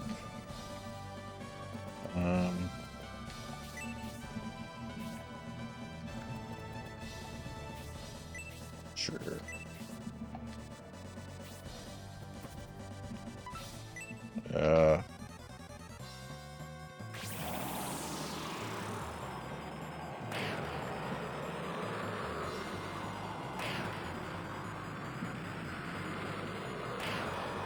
We need killed now.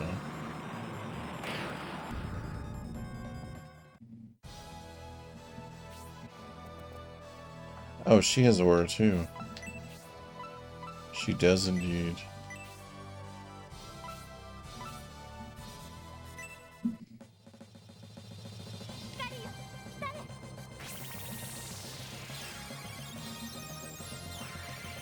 Yeah, my friend recently bought, so the game store that had been here for 30 years ended up shutting down, which is kind of sad. But the owner of it, a buddy of mine, was asking him what rare stuff he had, and he ended up buying a copy of Flintstones, the Dinosaur Peak one on NES. I think he got it for 12. But So I recently got to touch that game. He has Panic Restaurant too, which is crazy.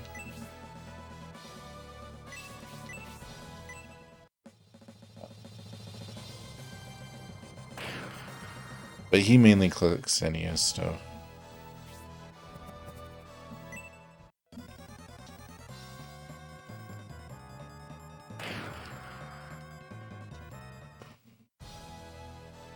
But yeah, he had been waiting to. He's trying to get those big boy NES games. That's like his draw. So he's going for.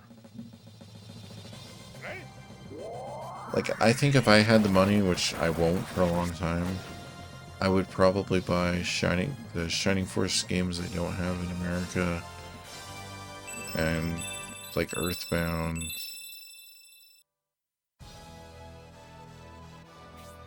I don't know, man. A couple more box Super Nintendo games, like the one, like Breath of Fire 1. I need a box for stuff like that.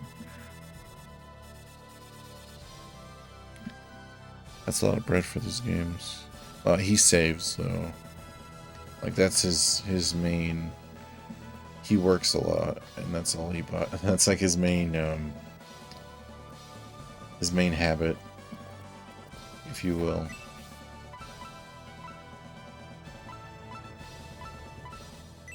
I guess she can absorb, huh? I sold my friend's copy of Earthbound for him 2 years ago. I think I got 380. It's still sitting up there, I'm pretty sure.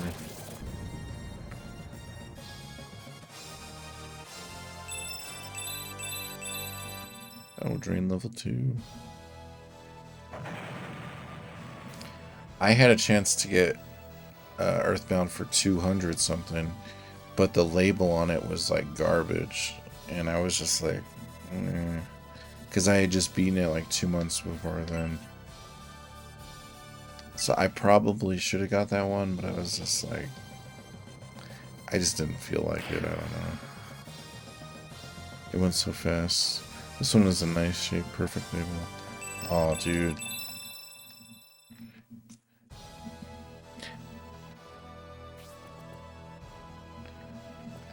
That sounds nice. My Evo has a almost perfect label. My Harvest Moon has a really good label, and so does my Ninja Gaiden Trilogy. So those ones, probably Super Nintendo and PS1 are the ones where I have my heaviest hitters. I felt dirty holding the cart and taking pictures for the listing. That's funny.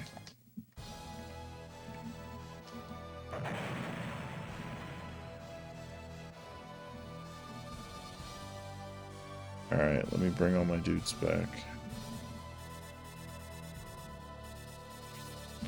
The path Honorina told us about was in poor condition and also seems to be a mountain path. Those of us who are originally from the Empire shouldn't have any problem, but it'll be difficult for King Benetran.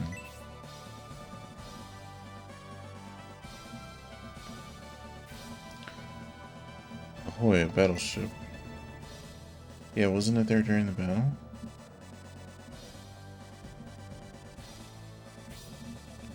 Oh, now it's out of sight. You know, because I would never pay for that game. Pay that for a game. It is a lot. Just doing a favor to my butt. Nah, I gotcha. Hey, I've wanted Snatcher for so long, I refuse to pay $700. $300 or $400, I'm kind of like, eh. But, you know what? My rarest game I've gotten in the last few years was, it was almost 2 years ago now. Christmas 2 years ago. I was at that game store, and this guy had Mega Man X in the box, Jurassic Park in the box, and Mega Man X2. And my one buddy wanted the Mega Man X in the box. And I was like, that's cool, but I want to buy that Mega Man X2. And I think I got it for $70. And I paid $30 for the Jurassic Park in box.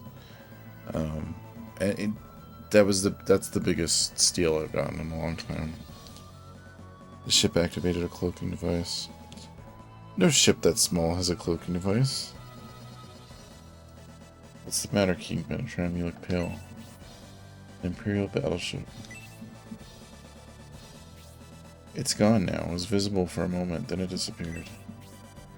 It couldn't be the ship my brothers aboard. They couldn't have arrived already. Why is the Imperial battleship here? They didn't greet us. We are warriors, but they are not helping us. Where did they go? The Imperial army doesn't seem to be very friendly to us. Was the battleship sent out to impede us, or even to attack us? Yes, probably. It could be the Emperor. He probably wants to avenge the attack on Espia. He was stopped there, so perhaps he sent a force to stop us. If that ship carries a force large enough to intercept us, we could have real trouble ahead. The Emperor is aware of our strength. Before they block our advance, we must perform the evolutionary ceremony at Arkill and join the Symbios army. Sure, let's do it. Yeah, no, I was jumping for joy at how cheap that I got that Mega Man X2 because I knew how expensive that game was. And my buddy mainly collects NES stuff, so he didn't know. But me being the Super Nintendo guy, I was like, I jumped on that shit right away. I was like, I need that Mega Man X2. I need it. I need it. I wish it was Mega Man X3, but it's 2. I still need 2. King Benetram, how do you feel? You must be tired from all the walking on this mountain road. Should we take a break? He's like swaying. Well, it is exhausting. He's gonna die. Julian, should we take a break and wait for Benetram to catch his breath? Then we can continue our search for Arkill. Julian, you don't have to worry about me. We must hurry to Arkill. Oh, must we? Need some more coffee.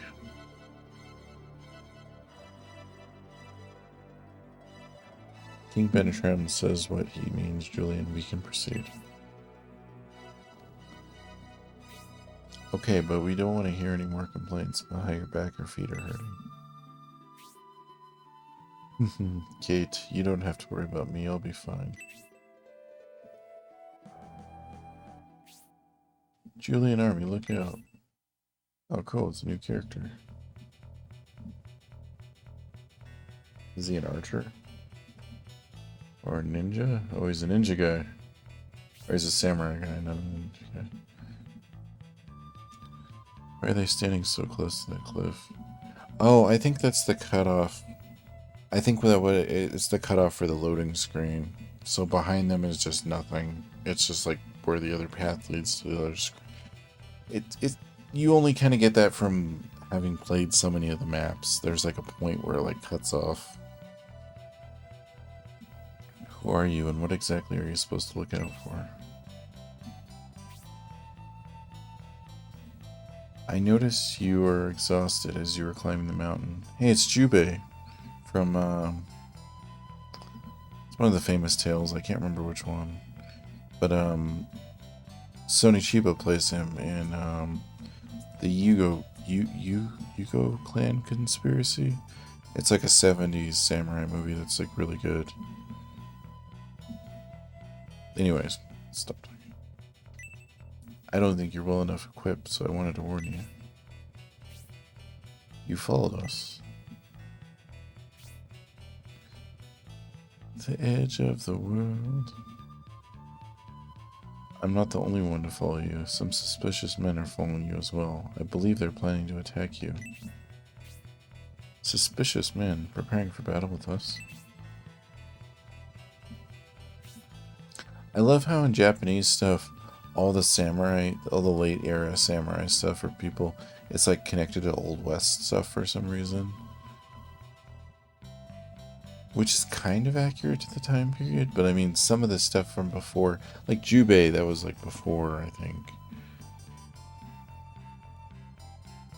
It had to have been before. I think that was like 1400s. I'm gonna have to relook up the years. I'm bad with that stuff. You're here, pawn and bishop, I presume. We followed the Julian army, but it seems as though someone followed us as well. That's not favorable for the Rainbloods. Oh shit, the Rainbloods are back? You samurai from the east, you are certainly persistent. You've lost your leader and your country. Haven't you had enough yet, Jubei? Those guys are tough. We failed before, but we won't let you escape from us this time, Gracia and Julian. Are you wondering why all 6 of us are not here? There's no reason to be concerned about that. The other 4 of us are divided as well. 2 in each group. That's bad. This means we'll be faced with attacks in 3 different places. That must have been the purpose of the battleship we saw. The ship is likely putting men on shore ahead of us. I guess you've been hiding and waited for us.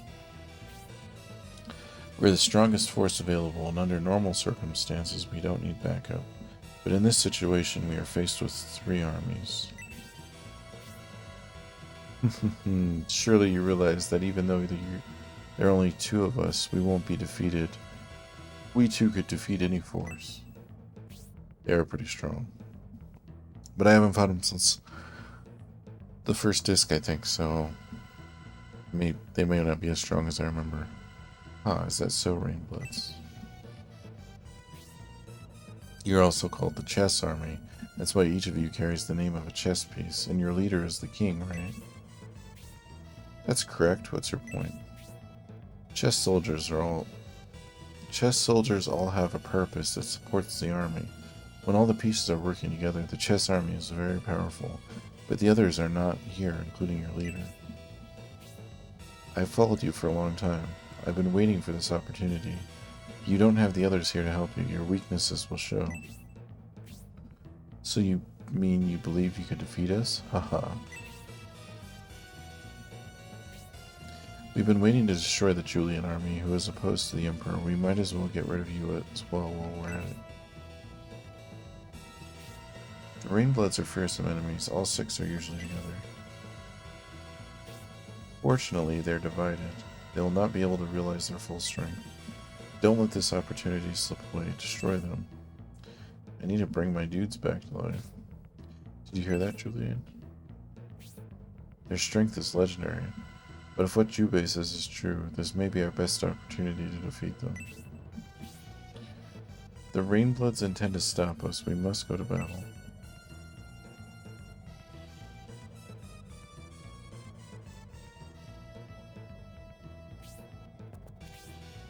It doesn't seem like a lot. Those dudes were pretty powerful. And before I cast Aggress, I'll just use my other guys to see what the hell's going on over here. Because I am gonna aggress pretty quickly.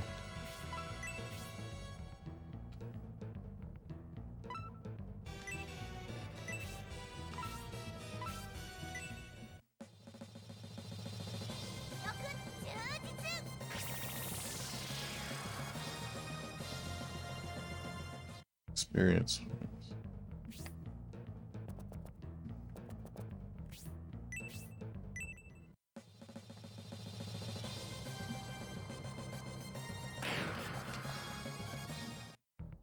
Free experience points.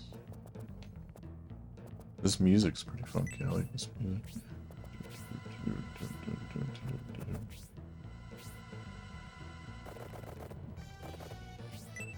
I don't think anyone else is going to get to attack.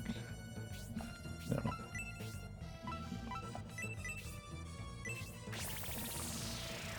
I must heal.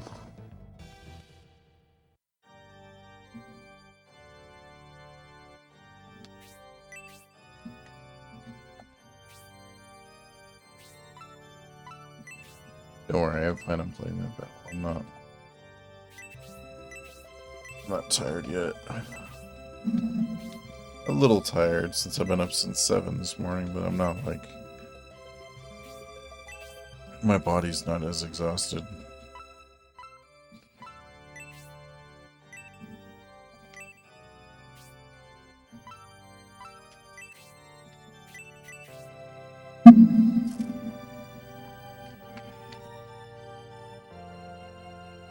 I might have to get some more coffee in a second, though.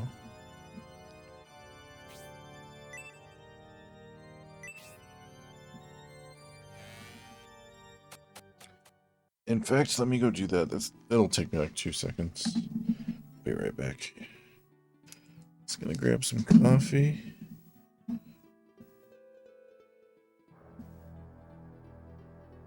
think all the creamer's at the bottom anyways.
Sorry about that.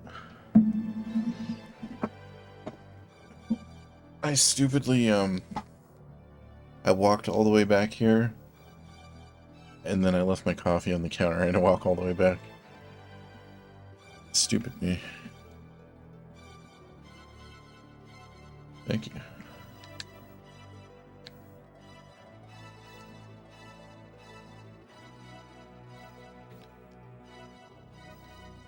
No, I don't think that guy's part of my party yet. Let me double check. Wow, 39 seconds? That's not bad. Compared to when I had to go smoke outside. Or when I was smoking inside. Now there's no more smoking.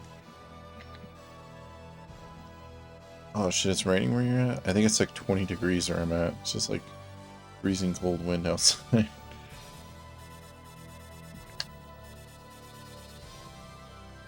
It was warmer. It was like 40 or 50 degrees earlier tonight. But it's gonna drop. By 6 o'clock it'll be like 10 degrees. And then as the sun comes up, about noonish, it'll be about 30 or 40 degrees. If the clouds don't, if the sun doesn't come up all the way, then it won't. So where the hell does that cave takes you over there? So I don't want to take that cave right away. Or are those guys gonna come through this cave? I guess I should have waited to see if they were.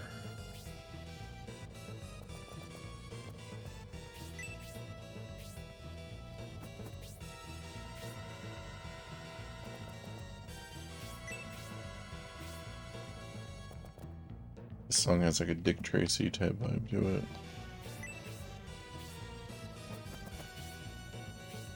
Well, listen here, see? We're gonna find out who the detective is and throw him off the back.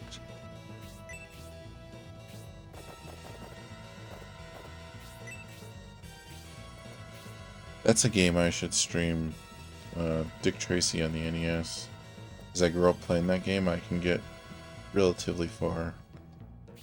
Wonder if I could beat it. I can get to like the second or third part.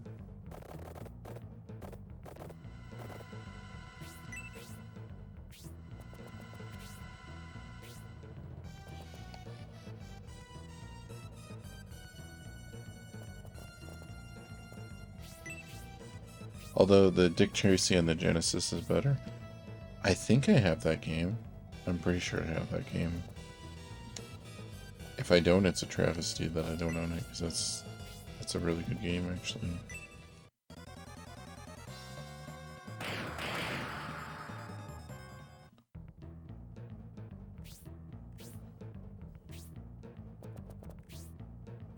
Oh yeah, Streets of Rage 2. Probably a top 10 Genesis game.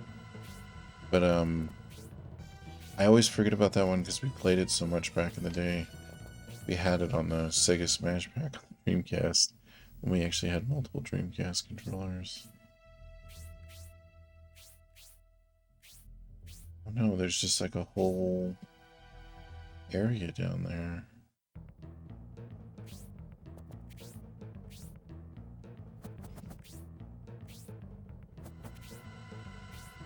Fine.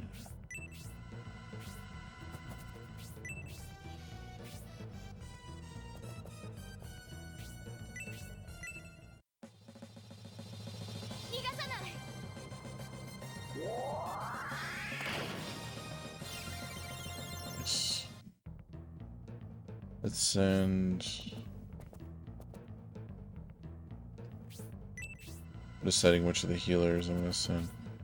I think I'll send Gracia, because I'm gonna send my main guy down there.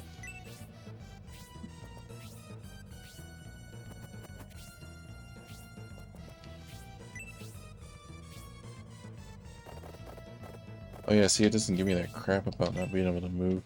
But that must be because it's not a treasure... It's not a treasure cave, it's technically just part of the map.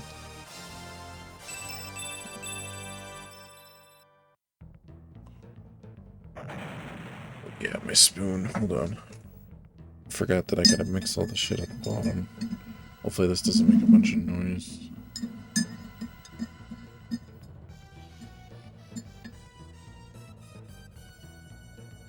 Actually, I could probably do it without touching the bottom of the cup.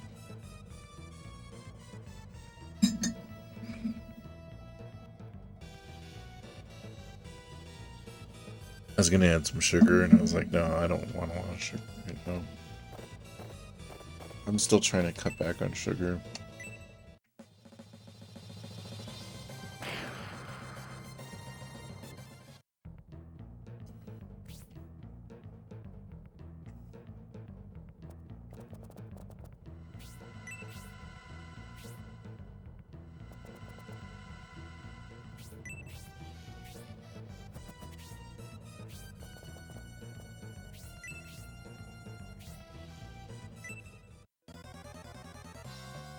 Hear every little thing.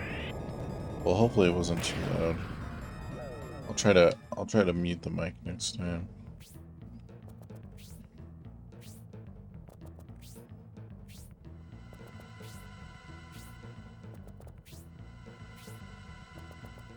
I can be more considerate to you guys. I've got a lot of extra things. I mean, this is all before. So this is like a couple months ago before I went in the hospital. I got like, oh my god, they're gonna kill him. I don't know how I'm gonna get it over there. I got like a small mini projector, and I thought about projecting games behind me or something, and I was like, I don't really know. It might be too annoying, and like,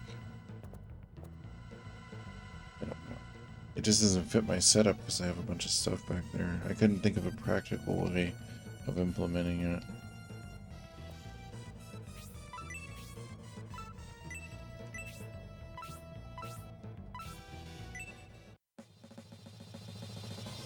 Same thing with lights. I have a bunch of different Christmas lights. I have like a bunch of flights in general, and I just don't know how I would implement them.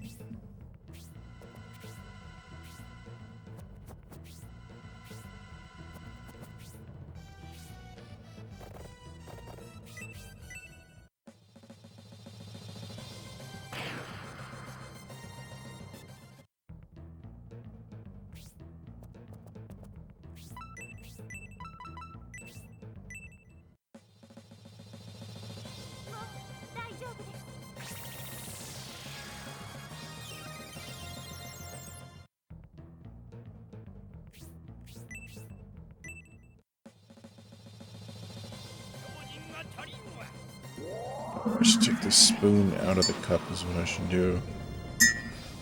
Sorry.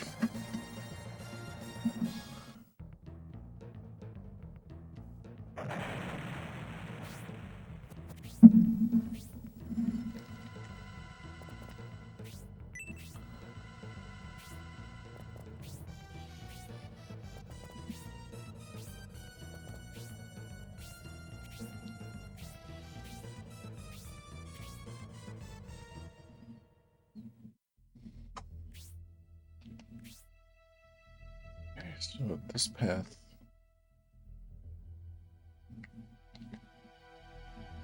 go up. Okay, I can get to him. It's just gonna be hard.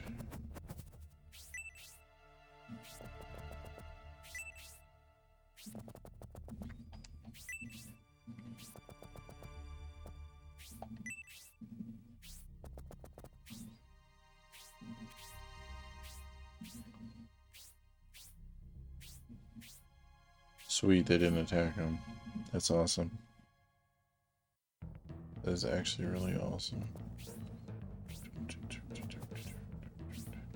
Yeah, this game actually has a killer soundtrack. I mean, not a surprise, the other Shining Force games do too. But I was actually just been, because I have all this music on my I listen to my video game playlist all day at work. Because I don't want to offend anyone by listening to... I listen to every kind of music. But I know... Like... I don't know, I just don't want to offend anyone with my other music, so... I just listen to video game music, because... I'm like, nobody can... There's no lyrics. You can't...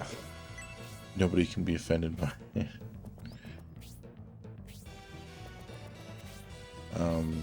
But the Shining Force 3 songs I have on there... And even like the regular tracks that I usually hear from this game, I'll get them like stuck in my head.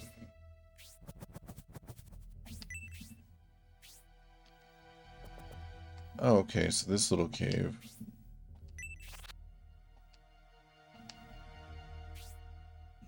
Sure. What the fuck is Gungear, though? Oh, it's like a lance? Okay, well I gotta send everyone out of that other cave now. Kinda funny.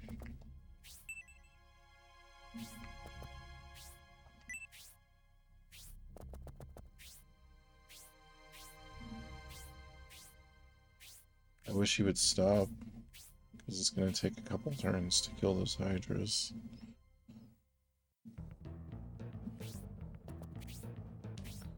Layers are not something that bothers me. Well, that's good.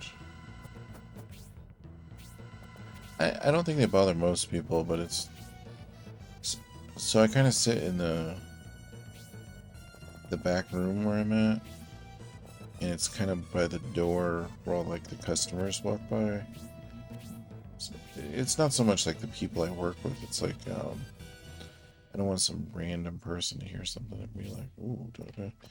I've noticed random people, like random customer people usually,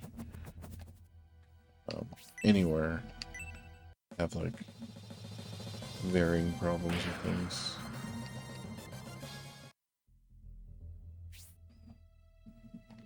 Man, I wish I could get to that other side over here. Oh, she can actually attack these guys over here, though.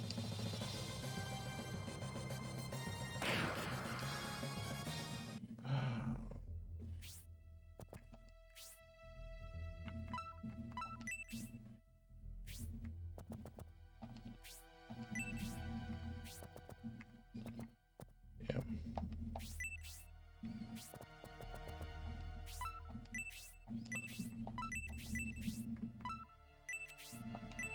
No.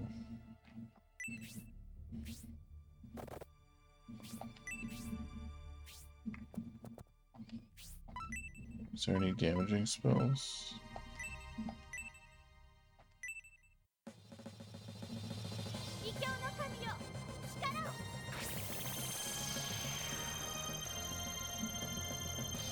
Plus, sometimes video game music is just like calming. I mean, I also listen to it because I love video games, and instead of, you know, I'm not able to sit there and play all these games all day, but I can hear the Morrowind soundtrack in the background. It's just like inspiring me.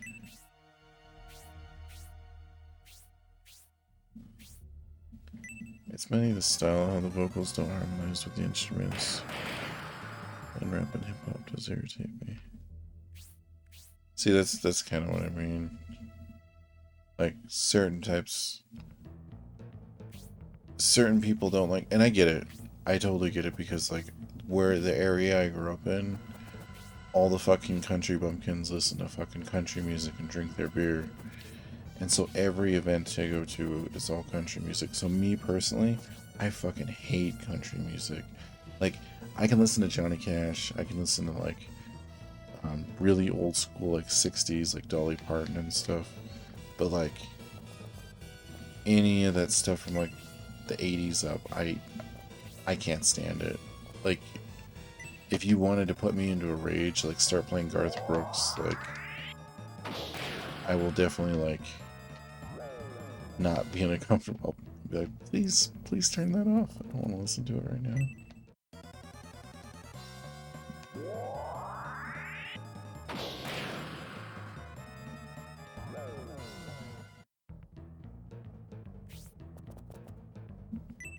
Oh man, those guys are really going at me. Yeah, I've had to play country music for work a few times. Not my favorite. And it feels like it gets worse. Like, I don't know. But again, I get it though. I totally get like different people don't like different types of different genres. Like there's certain genres like that'll just like get to you. Cool. Hopefully this kills him. Sweet.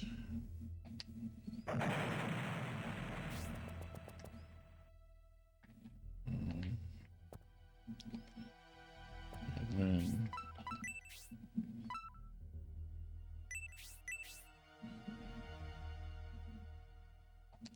you know, that's good because not that many people have multiple attacks. Some of that will put me to sleep.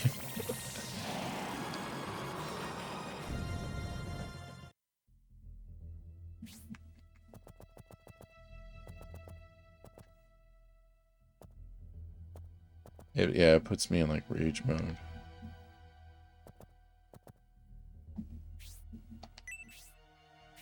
I just want to put on some hip hop or punk rock and just like go crazy.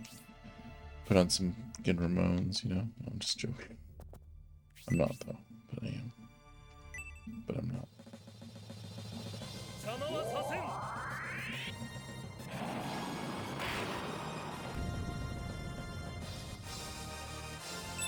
That's why it's so funny that I was like born on the West Coast. I guess I listen to like a wide variety of music, but I'd say a lot of like there's a lot of music that are like East Coast based that I listen to that people in the Midwest don't really listen to. Oh, come on.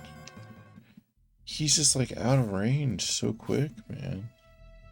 Like I can't get down that tunnel fast enough. There's got to be some trick to it.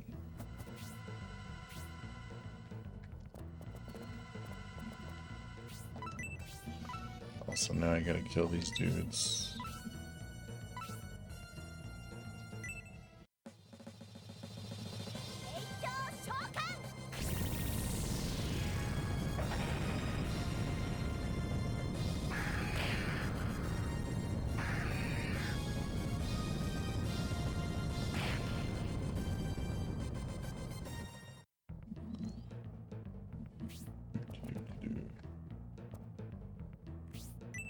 Oh, thankfully Kate's here.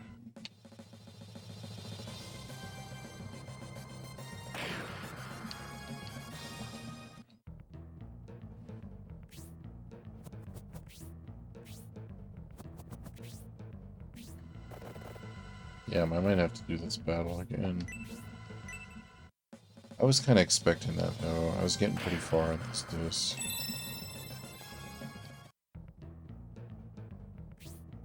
It's good, though. Disc 3's had a lot of harder battles, and I actually appreciate that, though. Because it should gradually get harder as you go through. Like, you want that progression. Sure.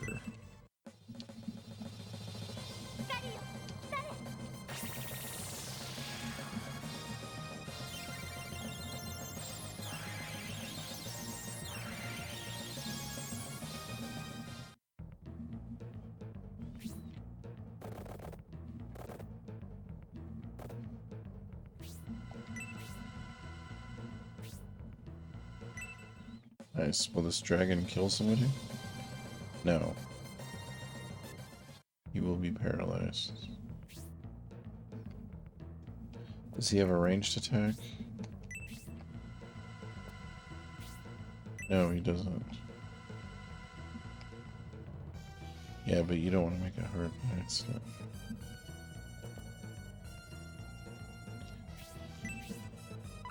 Oh, we'll make all the battles hard. Shit. So I'm gonna move him mainly because only one of these guys can sit in this slot and attack her. Whereas two of the guys will attack him. He will definitely die.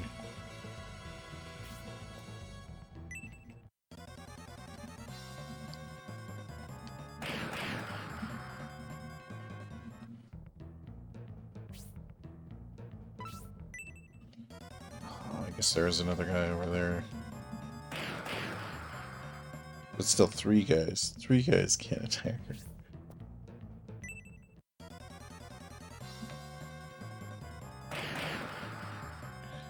I just wish I knew how to get to that guy. Because I hope he's on my team. I hope him dying doesn't cause him to not be on my team. Because he's a cool samurai guy. It's like, I want the cool samurai guy on my team.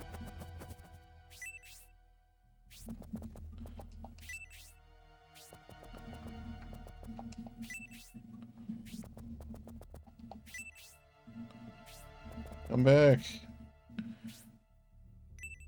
It doesn't even matter.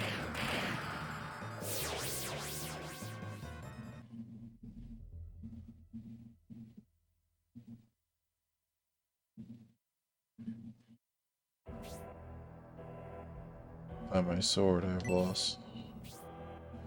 Jubei has been defeated. I train in the ways of Yagyu Sakage so hard I lost my right eye, yet I was not able to stand against the rain bloods. Grandfather Sekashuai, creator of Yagu, forgive me for not being strong enough. Oh, I've been doing the Duolingo every day to try to learn Japanese because I couldn't find the right program, but I only do like a lesson a day because I don't want to pay for the program, but it's been working pretty well. I started that about a week ago. Younger brother Munyoshi and Uncle Hyogo avenge me. Ugh. No! I don't want that to happen. I mean, I don't think I'm going to win this battle anyways, because my guys are separated and already getting attacked, but...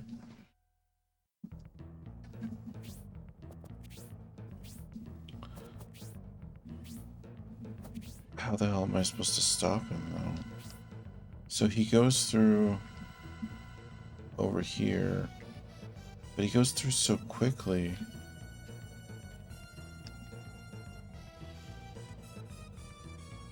I mean, I don't think I could run to the next spot and go down there fast enough.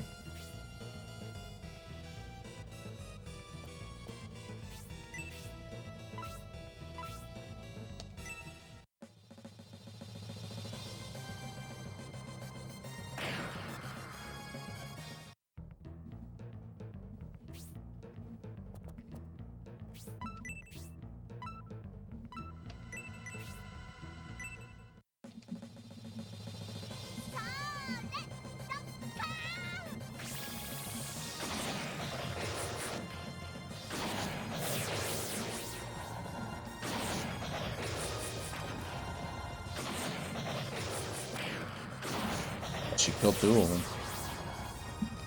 I knew she was gonna kill one of them, but did not know she's gonna kill two of them.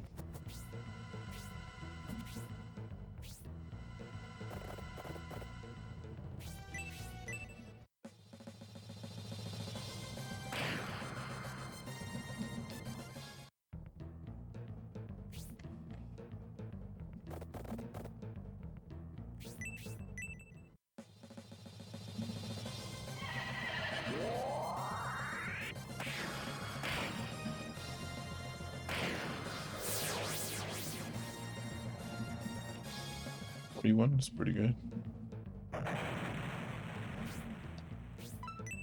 Does she have...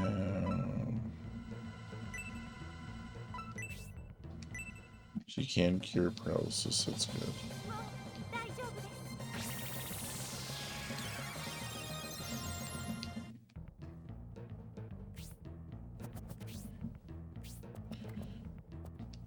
Oh damn, I have a feeling my guys are so good I could still win this battle. If I'm about to like win it at the end, I'm gonna have to aggress though. I want that guy. I want Jubei on my team. He's just like, he's a cool samurai guy. Like, why would I not want that guy on my team?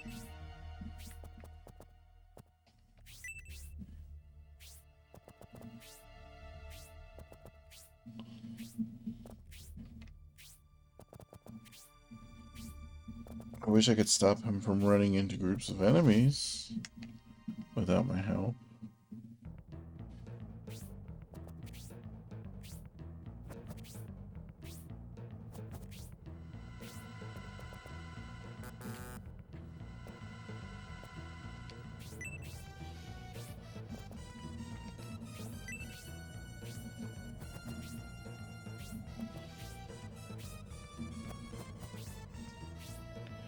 I don't blame you. Well, thank you.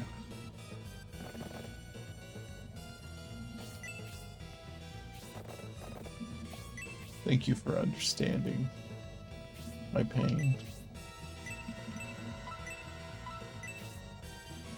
Okay, Bridget needs healed. Okay, those two guys need healed. And I think really needs healed, but I could heal him separately.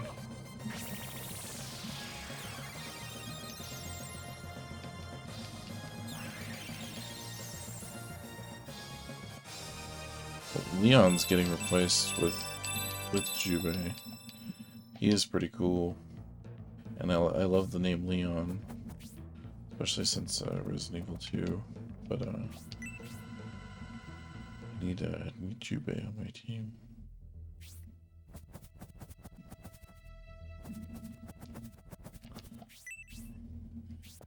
They're all gonna turn around and attack her.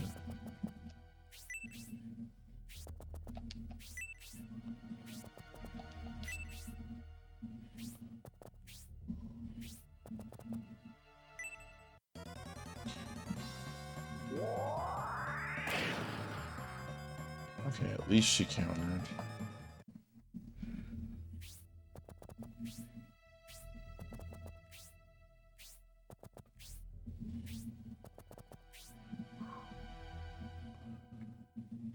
Again, doesn't really matter.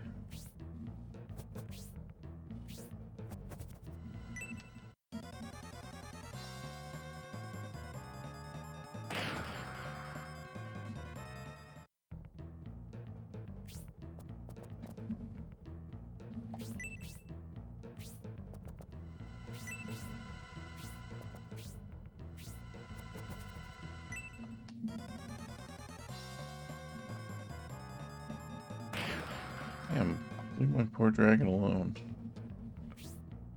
Bastards. It's cool to pick on a dragon. You think it's cool to do drugs?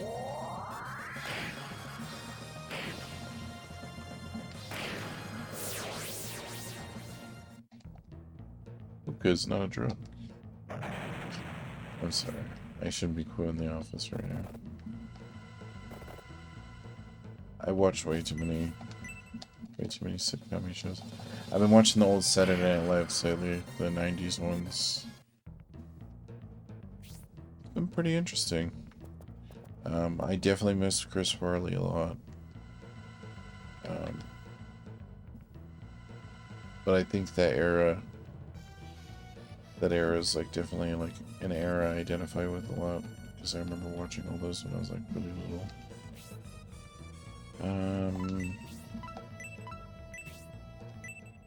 I was trying to think of what to do with. She only has so many magic points.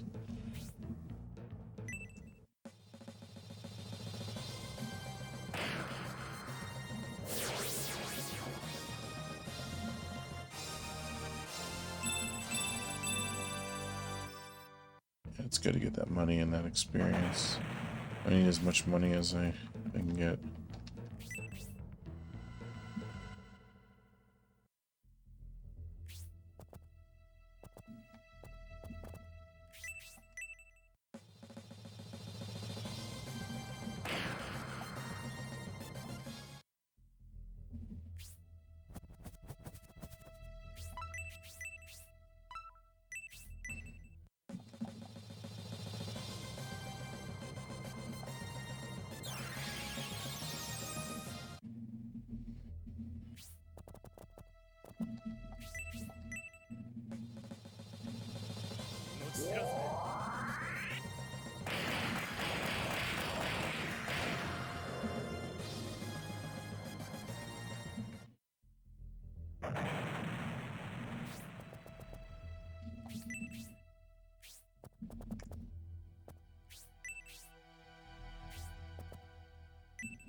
Yeah, it'll give me a good idea of how strong these guys are.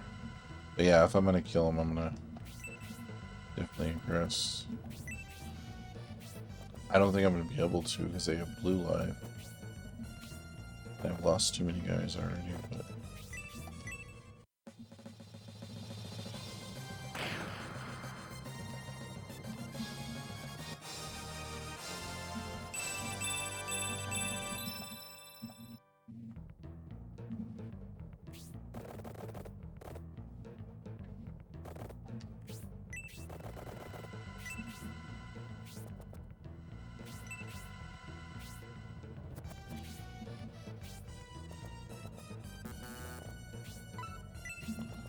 No, not down there.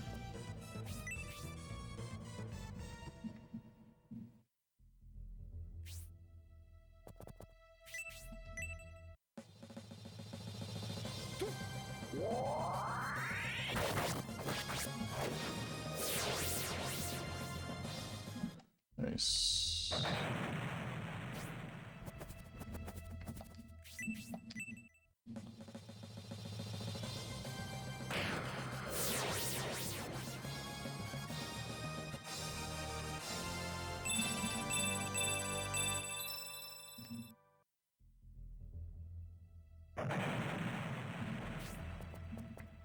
I'm still itching to play some D&D. Oh, there's a chest over here. That's even better, so I can get the chest and go back, and then I don't have to go down this way again. Was that the only chest in the underground tunnel?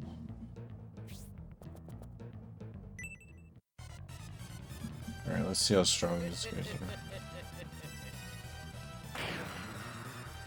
Okay, they're not as strong as they were on the first disc.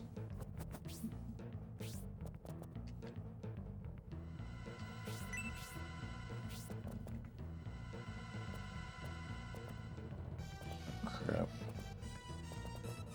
There's 3 of those guys over there, though.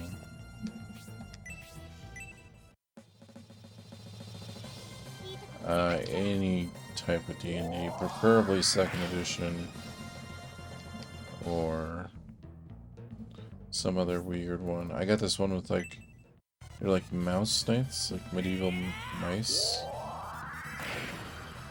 So it's kind of like Secret of Nim type stuff. What's up, Puller? I thought that was pretty cool. I guess it's a comic book series. I kind of wanted to read it after because the art's so cool. But I found like a role-playing game of that. Cyberpunk.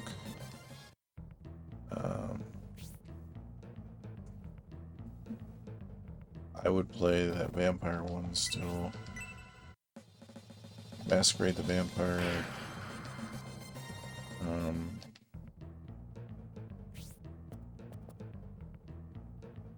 What's the other?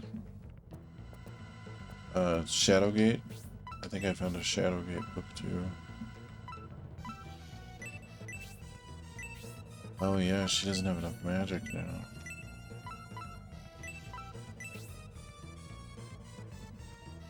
Sure, those guys need healed.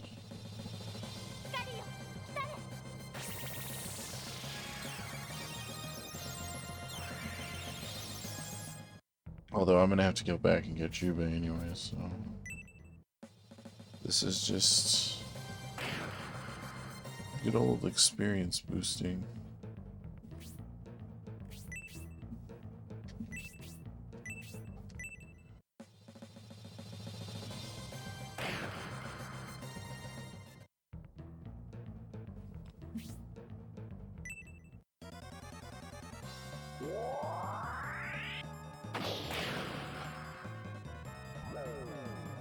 Oh, damn it.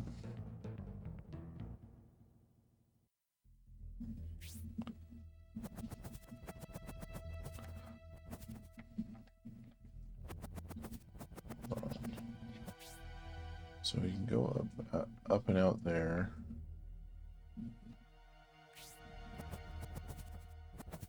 Where's that lead? Those dudes are over here.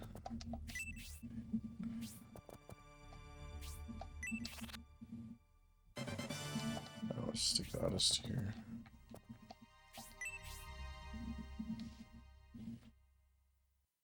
It just seems like it takes so long to traverse the underground of the map.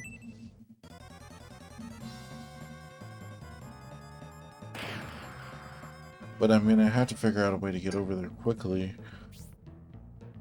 What I think I'm gonna do is I think when the match starts, so we're down here and he's right there. And he goes into that tunnel. I think what I'm gonna do is try to get people up and into that tunnel with him.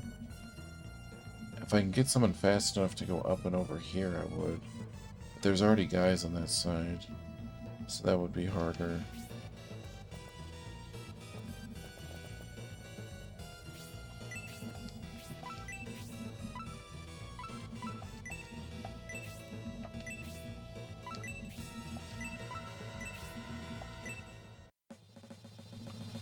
The Freedom 5 game my friends supported finally came in this one.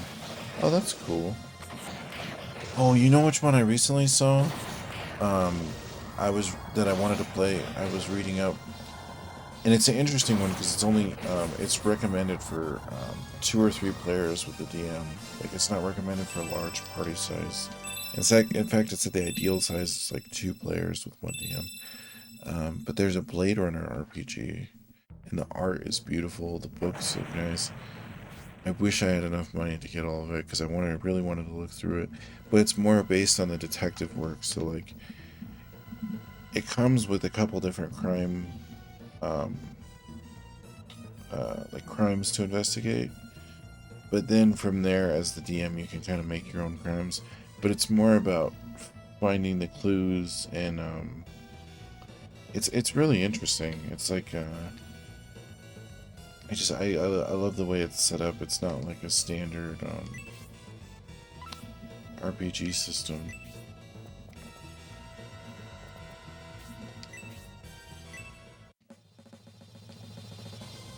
But yeah, no, that one looked really good. I would love to further check it out. You have no health and you're paralyzed.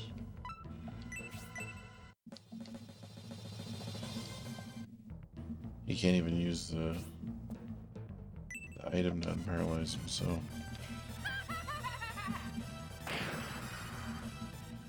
This is a spin-off of Sentinels of the Multiverse card game. I don't think I've heard of that one. It's interesting.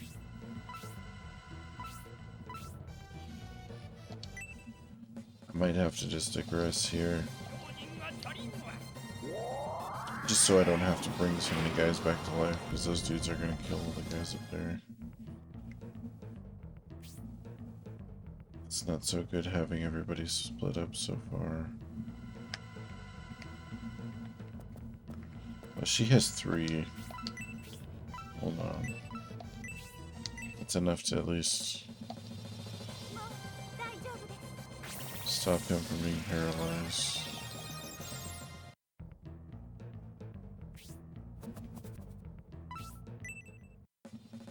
Dragon's like, I'm gonna get some XP, baby.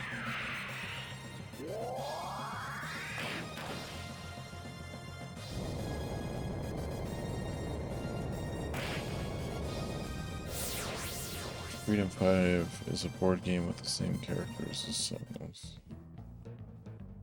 Okay, so it's kind of like an expansion. Like extra missions and worlds and stuff.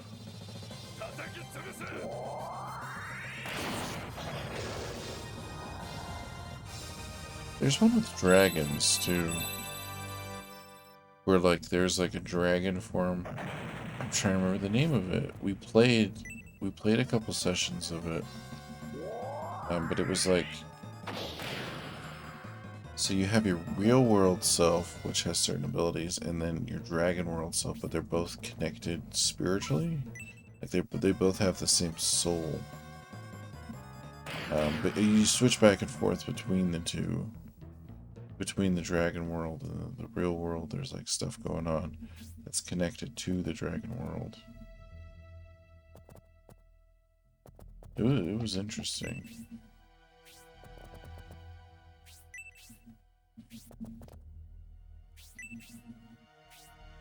Yeah, let's go ahead. Because all those other dudes are just gonna die. And I need to get Jubei. Jubei is important more than anything. But, I kind of need everybody. Oh, nobody died?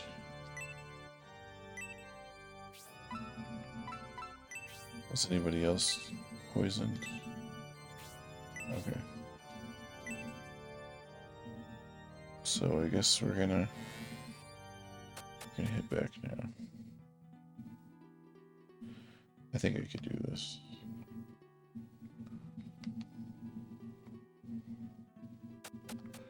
My dog's just chilling down here on the desk. When it gets cold in the wintertime, she just sits next to me because she wants to be warmer. And she's a good dog.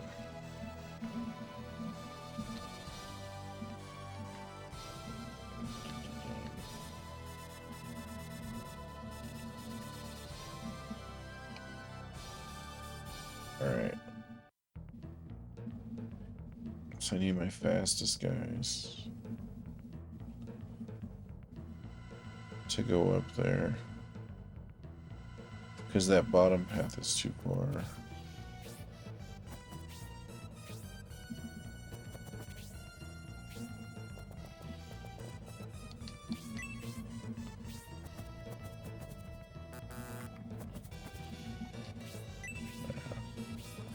That's not too big of a deal.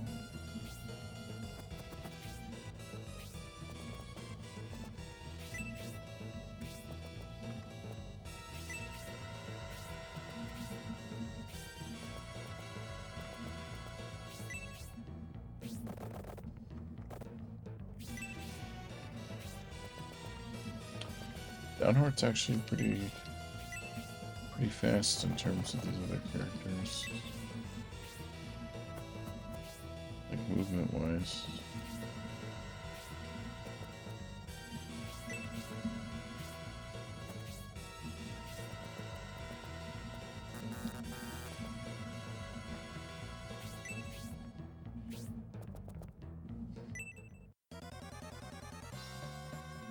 Different formats. Sentinel is completely a card game. Freedom 5 is a board game with figures. Oh, I gotcha.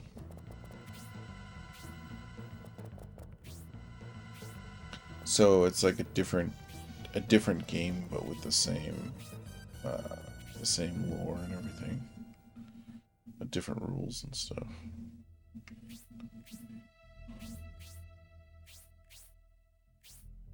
Wait, he stayed right there. Did he do that last time? I don't remember. Shit.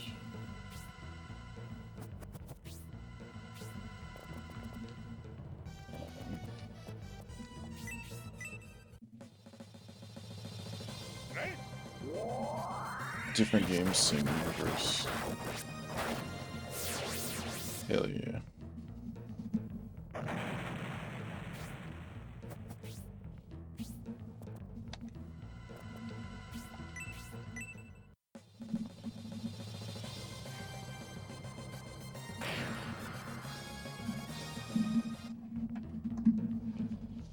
Okay.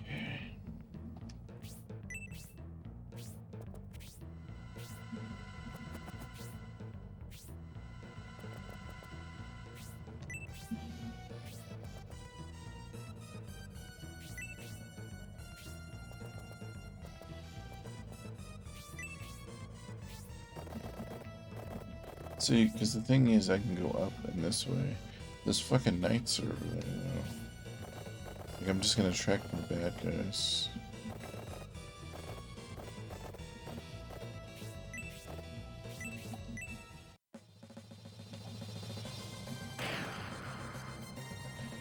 Now, only if I could get people together to play it.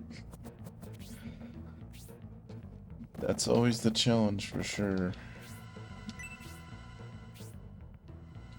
It's my fastest guys over there.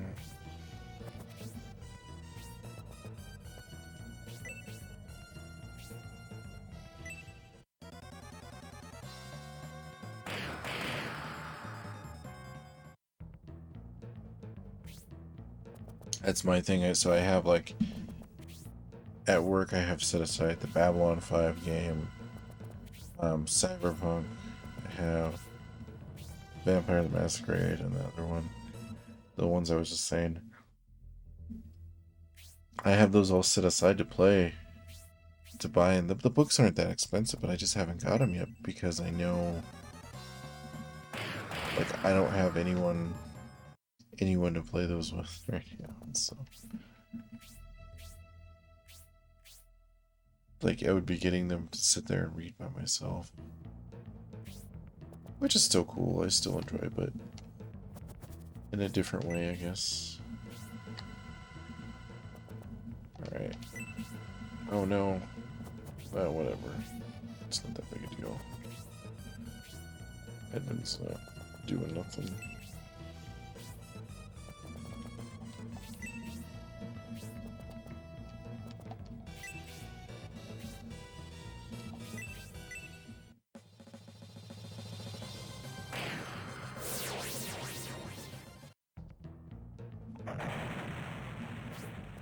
Yeah, I still have to. So the last Shining Force video I did, I knew it the whole time that I was recovering and I was in the hospital. The audio was messed up on the mic, so I have to like re-record over that part with new dialogue. I mean, not like trying to fake it. I'm just gonna tell people I'm just recording, you know, conversation, so there's something going on there. But it's like I haven't had the time to sit down and record like an hour and 30 minutes worth of audio.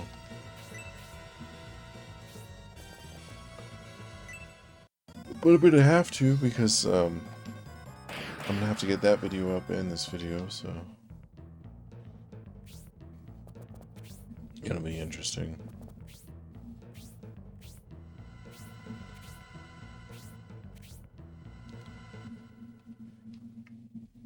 You got the Farscape RPG book. That sounds cool. I have to. I'll admit Farscape's one that I actually have to watch through. I've seen many of random episodes back in the day on TV, and I think I watched most of the first season, I want to say like 10 years ago, but I haven't got around and watched the whole thing. I wanted to watch all the Star Trek series more than anything. Oh my god, there's so many guys.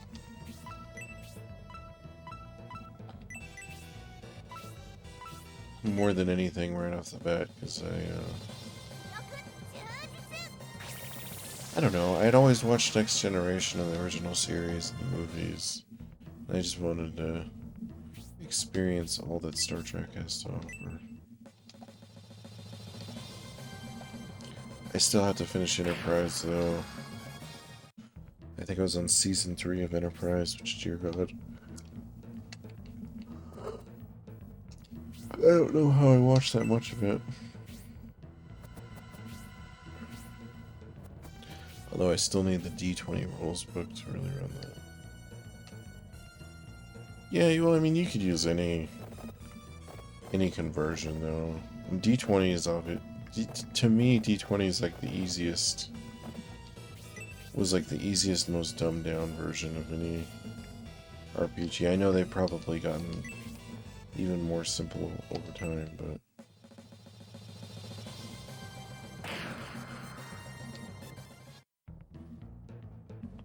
D20 was pretty much just roll a D20 for everything. Oh, you're checking the coffee cup? Roll a D20. You're walking down the road into the forest? Roll a D20.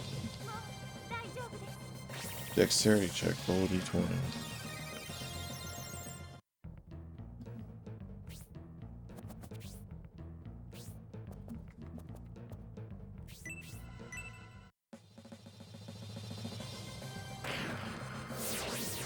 Actually, I think the last one I played was 5th Ed, and I did kind of like some of the abilities you get.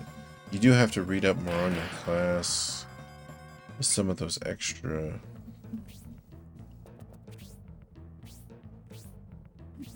class abilities, but it seemed like you could stack some things. But like a faster, if that makes any sense, just with how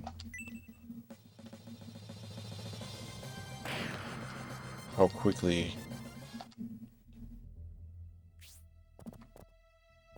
you can get into the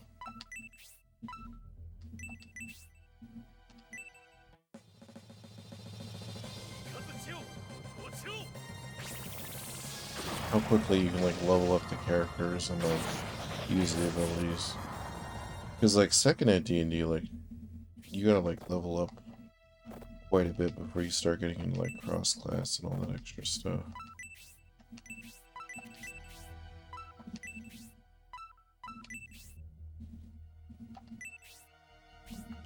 Come back my way.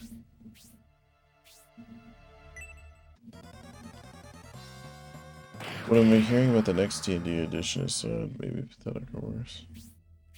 Oh yeah, I heard rumors that Elon Musk was gonna try to buy. Um, he was gonna try to buy Hasbro just to own D&D. But I was like, I'm not playing his version of D&D. I mean, thank God I have. That's the reason I don't care too much, is I have all the older books and stuff. But it is kind of sad for some of the newer kids getting into it.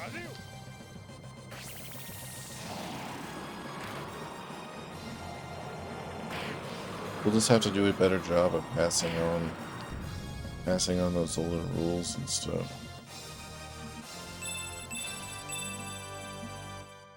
Which is possible. I mean, hell, I was playing second ed when third ed was out. I think I was playing second and first ed mostly.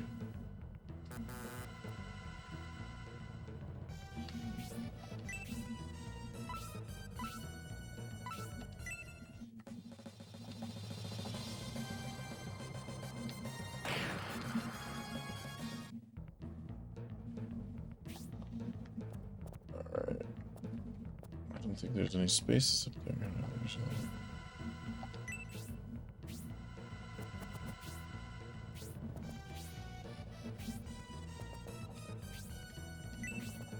Oh my god, there's so many guys.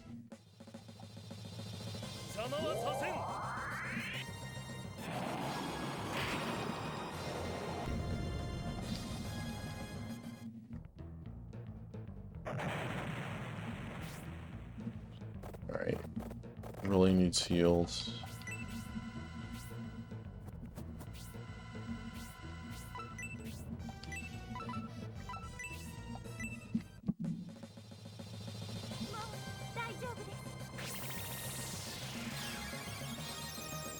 I like how warm it's been.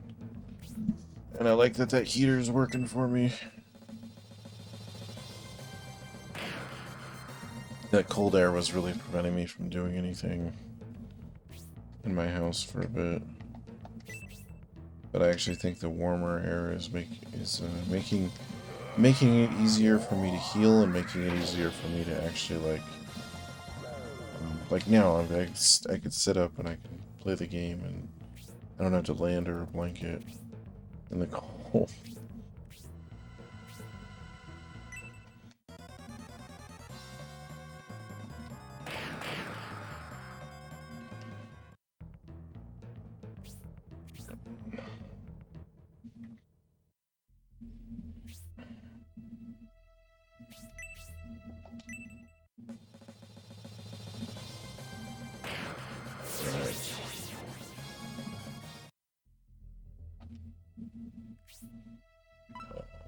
Yes. I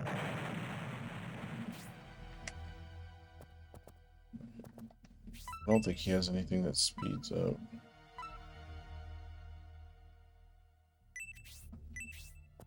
Can he kill that guy?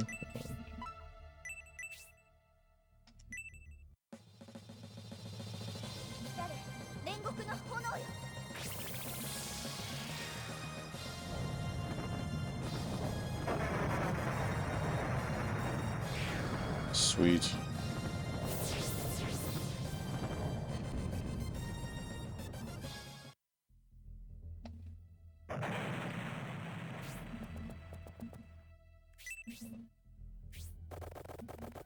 Wait up.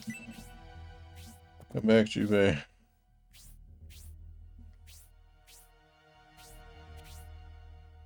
We're almost there.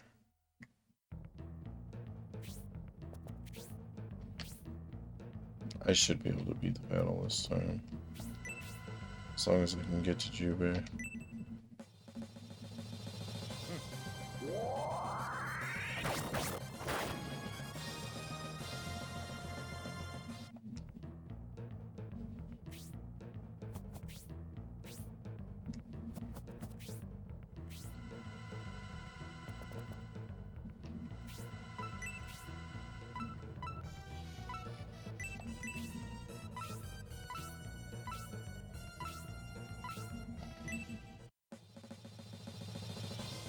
At least he kept those hedges off him. That's true. And they didn't do, because last time one of the Hydras did like a fire breath attack, and I think it took him down a lot, a lot. It ate away more of his HP than it did this time around. Sometimes my dyslexia, man. Oh yeah, no, so they're not sure. They wanted me to see my doctor wanted me to see a psychologist. So I have that scheduled too. So that'll be interesting, because like I was diagnosed as a kid with all these like weird neurological problems, or these weird learning disabilities. So they're gonna like test me again, and like I don't know, maybe they can give me like extra help or something. But we'll see. We'll see how it goes. I was more so just like, yeah, I'm not gonna take extra drugs, but I'll like talk to people about stuff. Like I'll hella see a psychiatrist, like if they want me to, that's fine. Oh no, I need to heal Rolly. Where's... I can't get to him now. Fine. I'll heal Leon.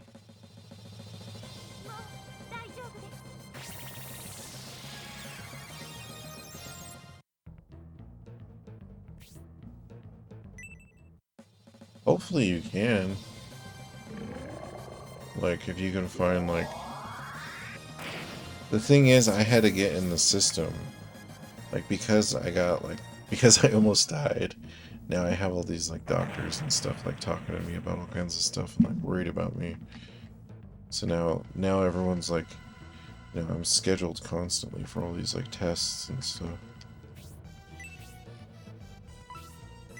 But there's gotta be somebody you could talk to like talk about that stuff for sure.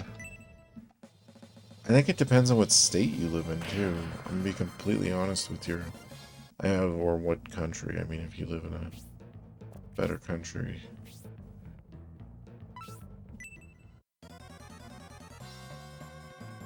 Because I do know that some of the states are like very, very like terrible with stuff like that. Like they don't... There's not like anywhere you can go really without like paying $1 bazillion.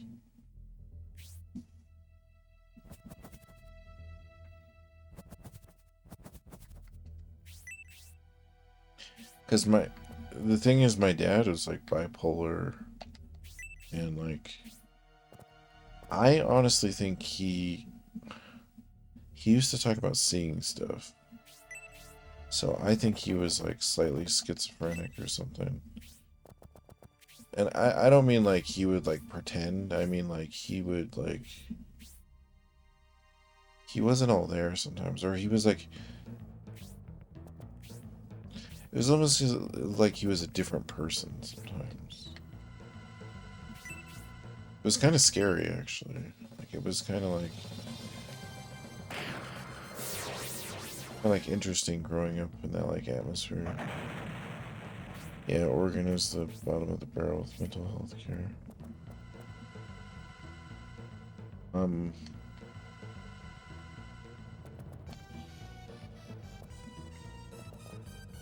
Yeah, I can say that Colorado was a lot better if you get a chance to move to Colorado.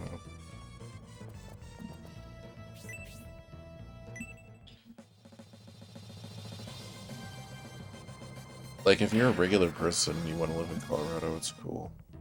We just had all kinds of crazy, like, crazy druggies that moved here, and that kind of sucked. But you know what? He can't stand there, because then they can't get through over there, I don't think. I think they're gonna be trapped. I can kind of just chill over here. Wait for the rest of my party.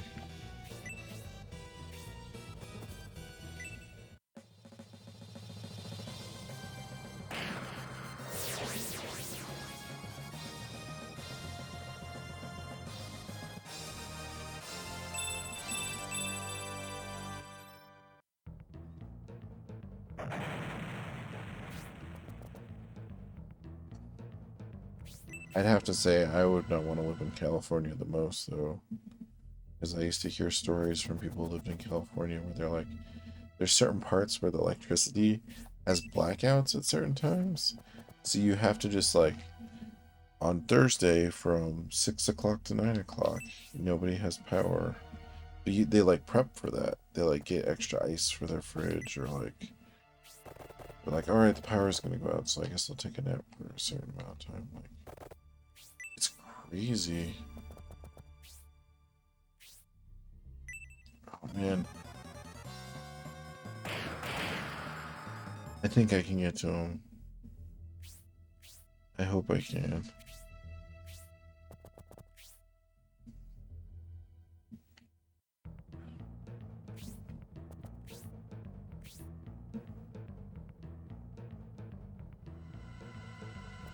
So now everyone else is just gonna meet up on that hill. California, what a complete disaster that state is. Yeah, it's pretty bad there. I mean, I'm glad that I was born in California, but I'm glad that I spent a majority of my life in Colorado.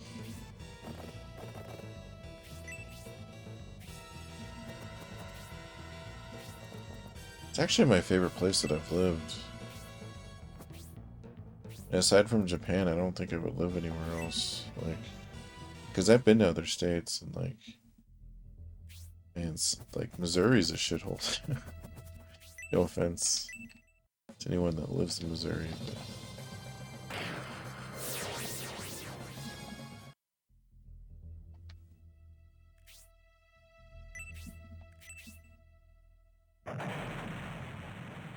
does she have 2 of those devices now?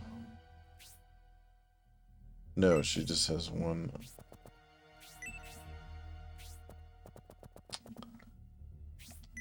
Oh, somebody has that lance they need to trade.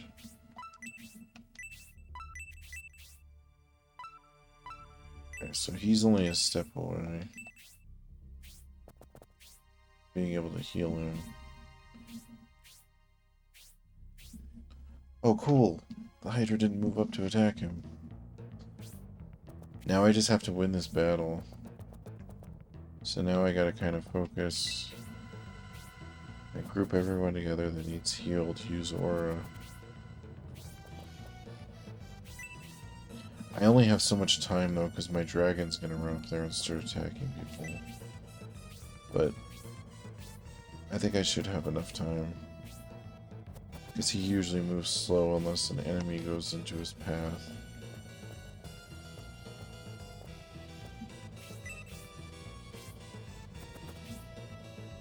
No, he's going right up there.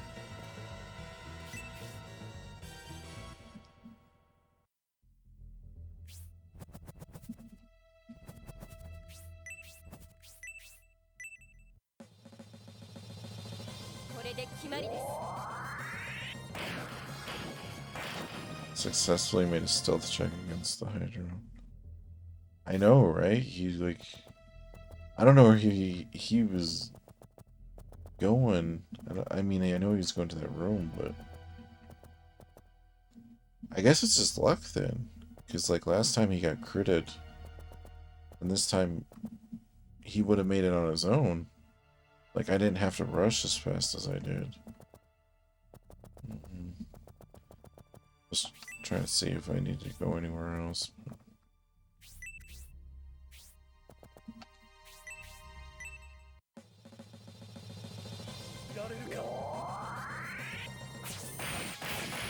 Yeah.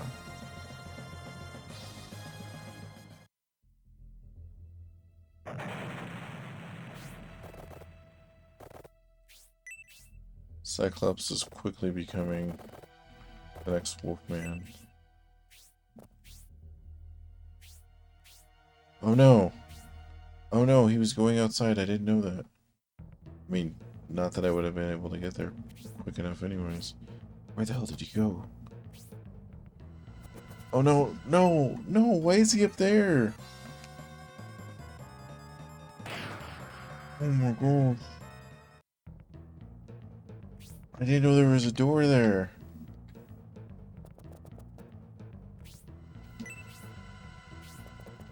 I try to rush up there.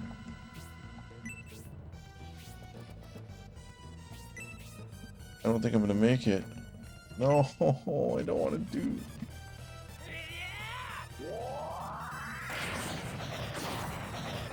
Oh my gosh.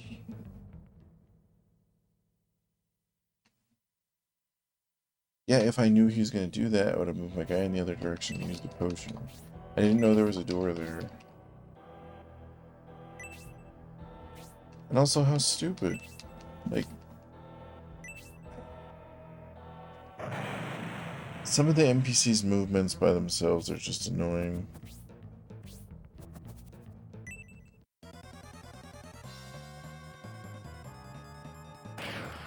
Like, it used to be the thing, okay, what happened to the other Shining Force games? Because that obviously was a different design choice. Because in Shining Force 2, you would get close enough to a dude, they'd have a conversation, or even Shining Force 1. You get close enough to one of your dudes that was going to join your party, they'd have a conversation, and then from then on, they were a part of your thing. But he just kept going. He just kept rushing towards the boss. Yeah, now I'm just got a good experience points. Man.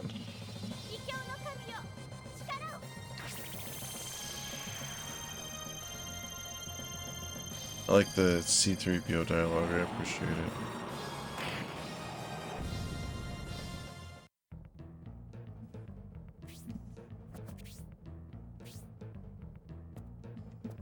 Sure.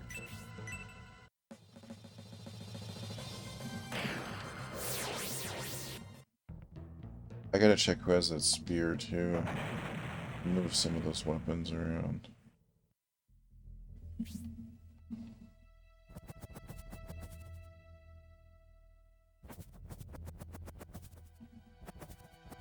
Yeah, fuck it. I mean, he's already doing a grass. It doesn't matter.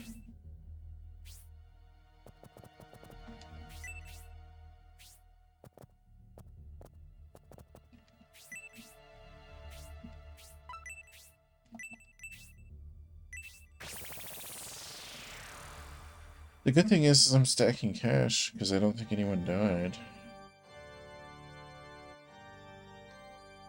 But we'll check that.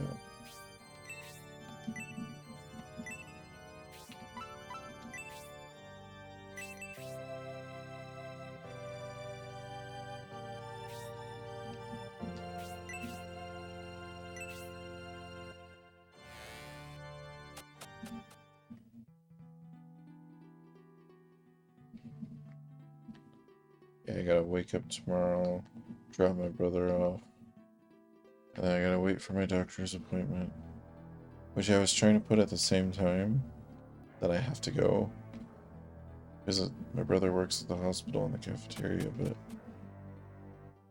unfortunately those times are never available, so it's like I gotta go sit at the hospital for a few hours, because you drive back and forth, like drive back for an hour and then drive back. Like, it's a waste of gas. At least you know a strategy to do this time. Yeah, that is true. I need to get my car from the body shop. Oh, damn. Are you getting, like, some dents fixed? Mine has some body damage to it, but I just haven't had... I'm still paying off from when the tire fell. I basically have not that much money. All my money is going to other stuff constantly.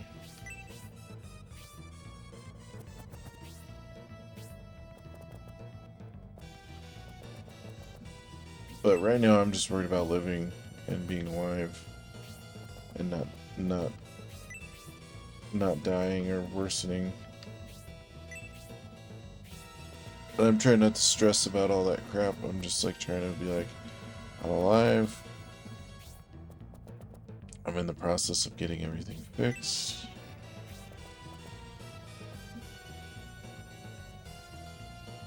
Had a 16-year-old girl put a dent in the corner of my finger. Oh, dang. That sucks. Well, at least it wasn't more than that, though. Some old lady put a dent in my door because she backed up into me. And then her insurance didn't do anything. And then my insurance went up by $10 because I bothered to make a report. I shouldn't have said anything. It's like it's not even my fucking fault. Again, I gotta just calm down, not talk about that stuff. But seriously, all like the bureaucracy and all that crap, it's too much to deal with sometimes. I can't even think about it. I just gotta focus on the video games. Alright, so he's actually right next to him right now. Oh, can I talk to him?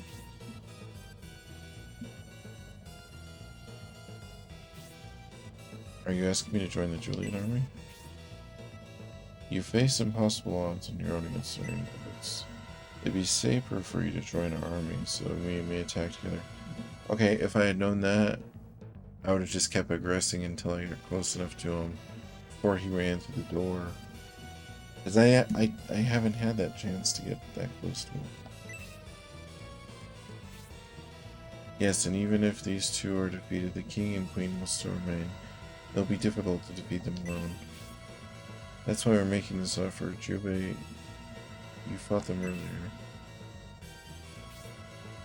It'd be great to have the Julian army as allies. This is a perfect opportunity to defeat the Rainbloods. Your skill is valuable to us as well with your knowledge of the Rainbloods. I understand, I'll join you. Oh my gosh. My swordsmanship is from my home country. It's called Yagu Shikage, and I used it in the Shogun's service. You have my knowledge at your service. Their pair was 4,000, while the car is only a bit over 3,000 value. Oh my gosh. So I get the money and get cheap replacement parts. Well, at least they give you the money. Give me crap. I shouldn't even have reported it.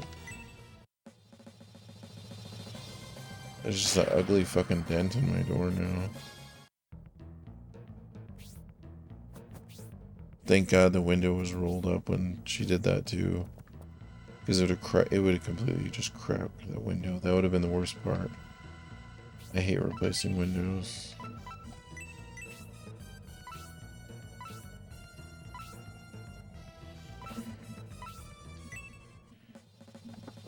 So now we're all together. So I'm just gonna go to the middle all together. We don't even have to go to the underground. And get this battle over with.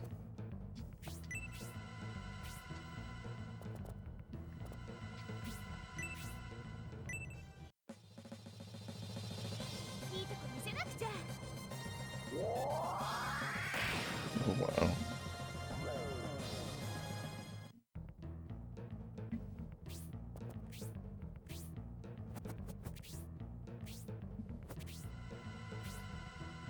Let's do this. Let's go.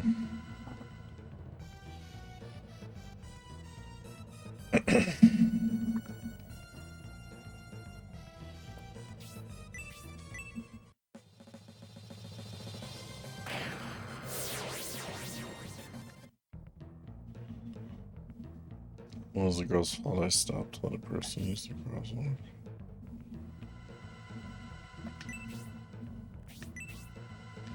No, I got you.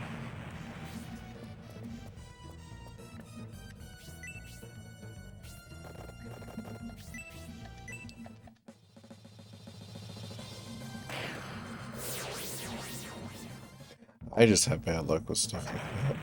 But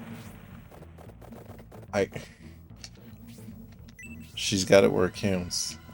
I got it where it counts, you know. I was able to... Oh, I can control him now, thank God.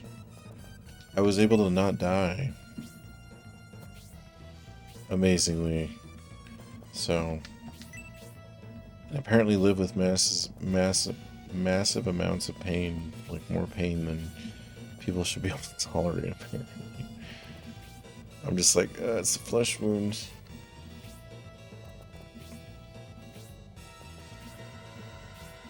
But I think that has to do with me being like I got a screw loose somewhere. Like, I don't think a normal person should be able to do that. Like, I don't think it's a good thing that my first instinct was, oh, I'm in pain, I'm gonna just try to live with it for 9 months. Or years. I don't know how long it was going on. It was a long ass time though. It was enough time that, like, I was basically like every other week just in like constant pain. And I was just like, this is fine. That picture of the dog where the house is burning, he was like, this is fine. That was me.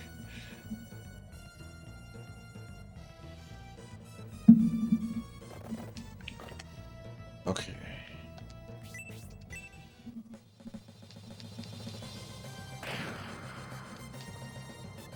Now I gotta get in there, and I gotta fight enough of these guys. I gotta kill these guys before they kill me.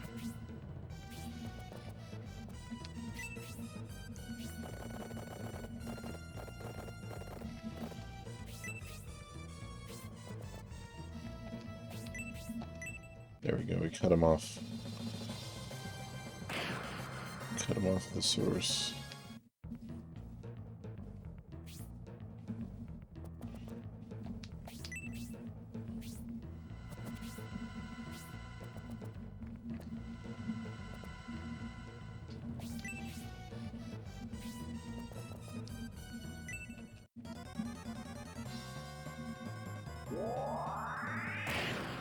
Oh, she countered her ass.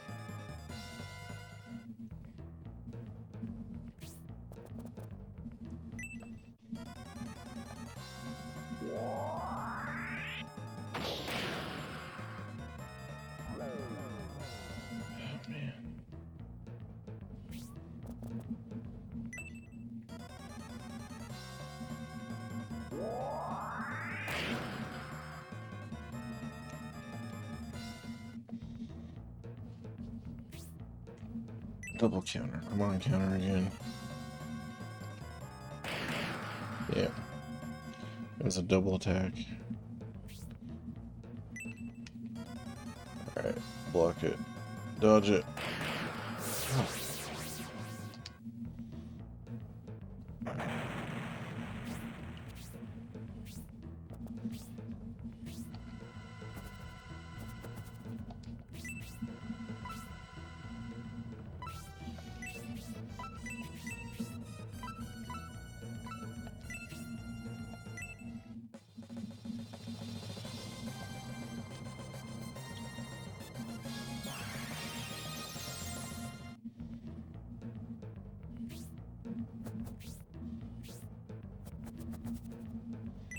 Oh wow. That's the first time I've got one of those succubuses to go all the way down there.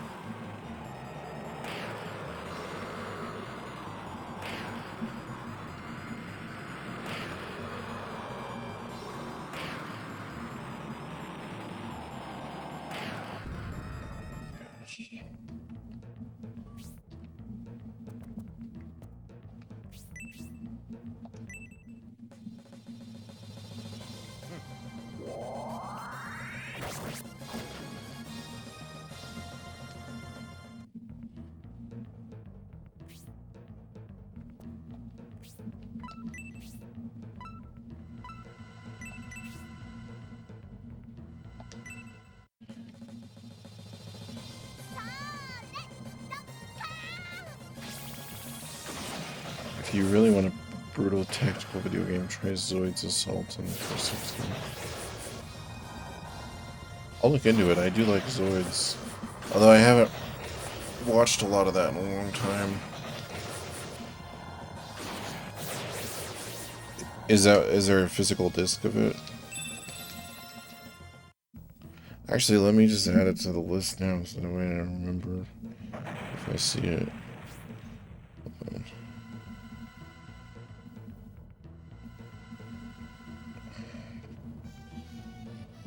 I have like 2 or 3 360 RPGs that I need to play anyways. So it's Salt. Oh damn, it's already $80.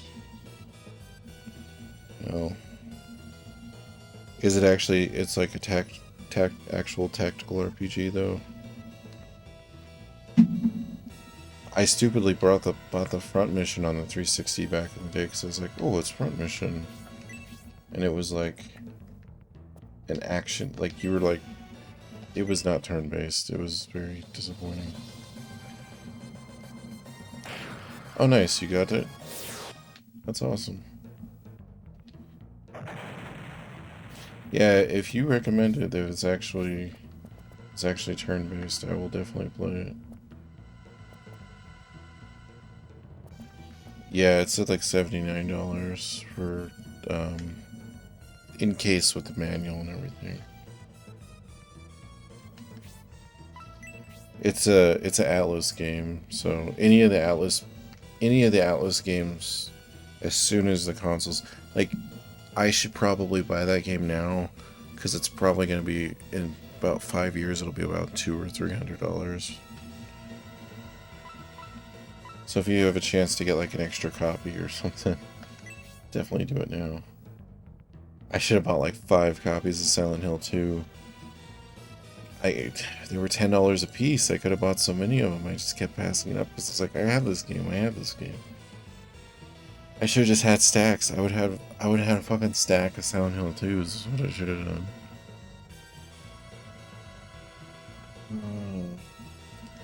I'm trying to see how many people I can heal at once, if that makes any sense.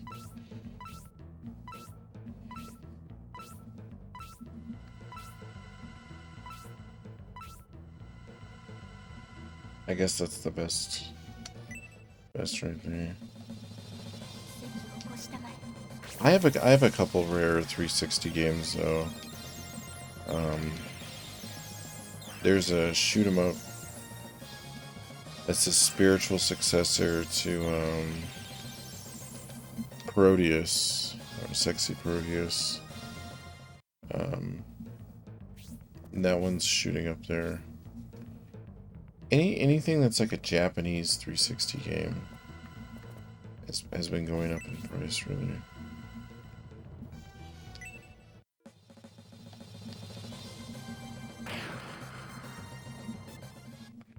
Interesting. I didn't get far in it. I consider it like the Souls of turn-based tactical. Damn. That sounds pretty intense.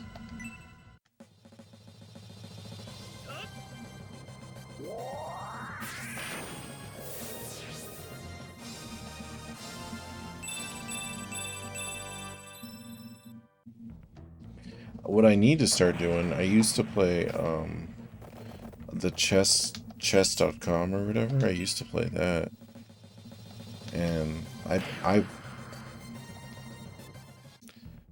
I've tied with a lot of like really high ranked players. I can't always win matches against high ranked players, but I can force them into a tie, which I consider like pretty awesome.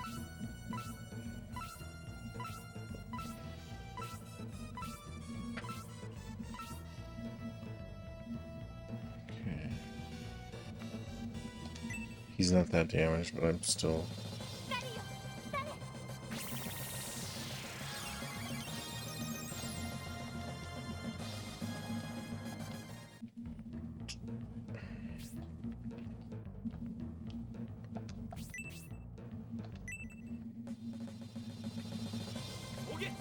Nice.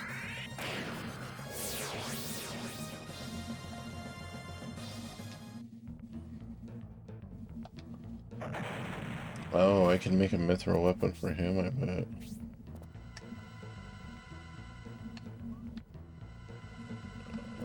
over there.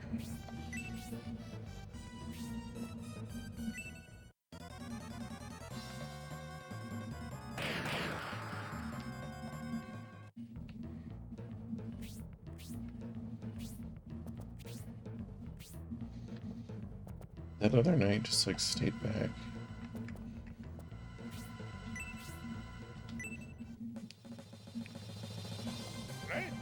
Yep, literally need to gang up on every single enemy. I'm trying to think about the hardest one I played.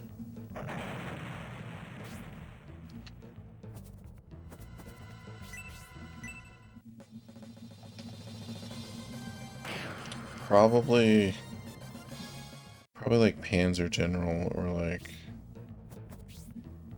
I almost said Panzer Tycoon. There's a Civil War game on the PC back in the day. And that, I don't think we could ever win that one. But you could play like the Battle of Gettysburg and stuff. I don't even remember why we had that game. It'd play like little cutscenes of like reenactments and stuff. But that one was pretty difficult. I kind of want to replay it. I think I have the disc still. Not that I can get it to run on modern Windows without DOSBox, but... I don't know, I got the 90s organ trail running, so I might be able to get it to work good.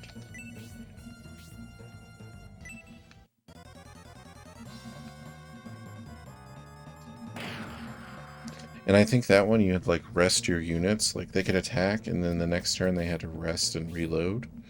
So like you'd have to like strategize like, okay, this guy's resting and this other unit's gonna come in and attack.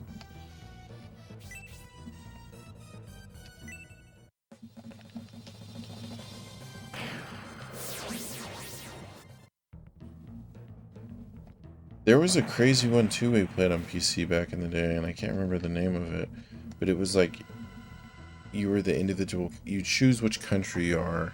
It had the different scenarios, like different real life war scenarios, like World War II. It went through like, so if you were like the Japanese, you had like all the same like people and all the same like companies. It was like real world like Toyota and Mitsubishi and stuff for like designing airplanes and stuff. I can't remember exactly which companies, but like it was pretty accurate.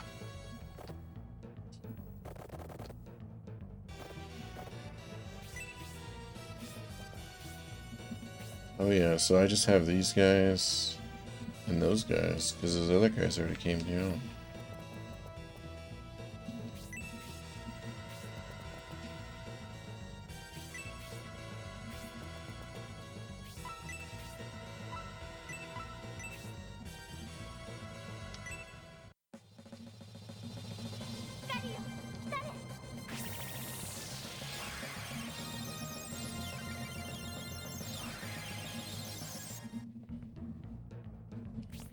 Too bad I just have it on one of those GameStop replacement cases.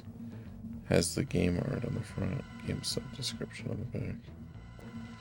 Dude, ours always had, so the ones I would always find there, it was just like the lame ass, it just had GameStop on it.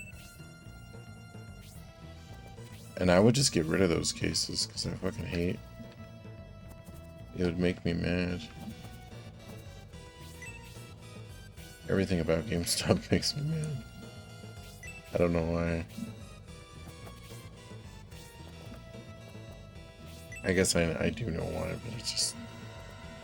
It's funny thinking about like how salty I am about that place.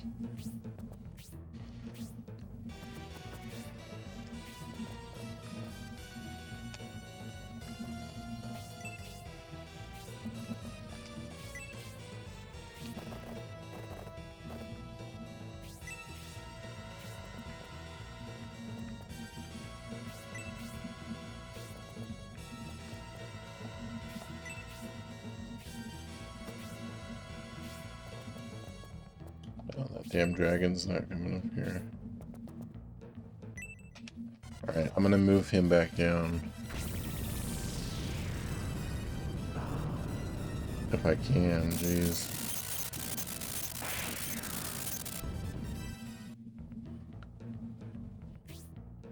Yeah, those really cheap case papers they use.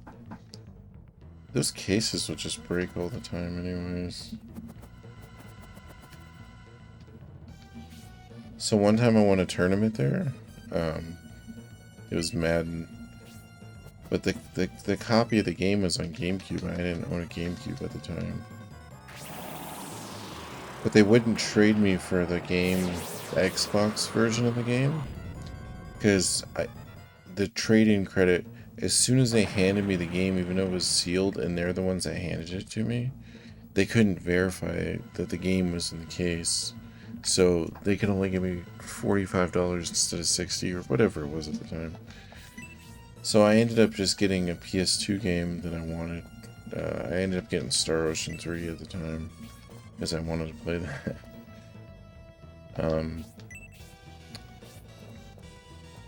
Man, yeah, just the way they do things, like everything they do, just like the fact that they throw games away.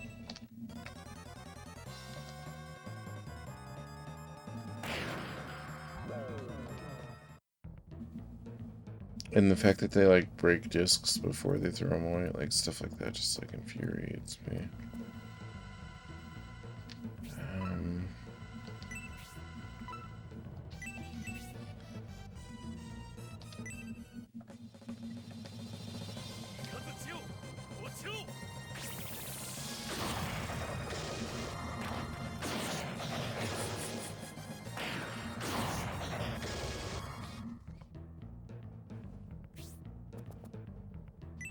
Oh no. These guys are actually pretty strong. Ow.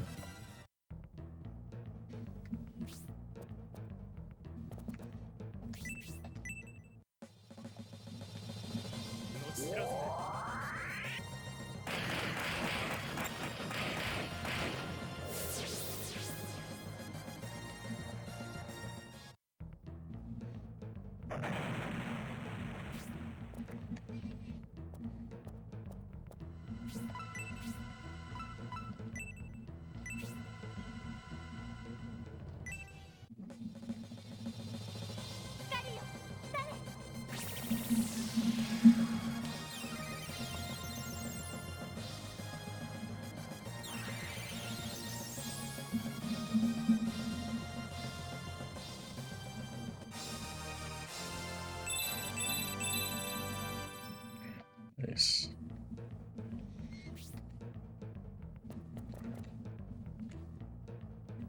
Alright, should we... I think I'm gonna focus all my attacks on this dude. I will have somebody, like 2 guys, kill the harpy real quick, but...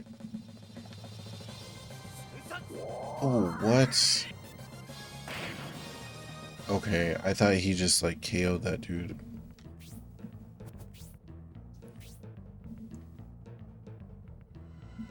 Hey, what's up, Star Wars guy?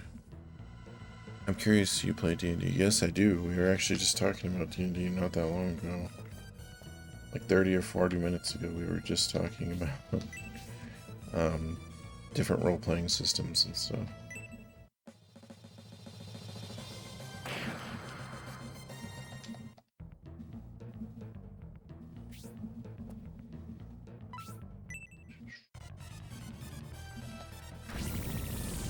Both. I've been playing... I first started playing Dungeons and Dragons when I was like 14 or 15. And I had known about it my whole life because my mom used to play it, so she told me about it when I was a little kid. So I think the first time I opened a Dungeons and Dragons book, I was like 10 or 12. It was like the first edition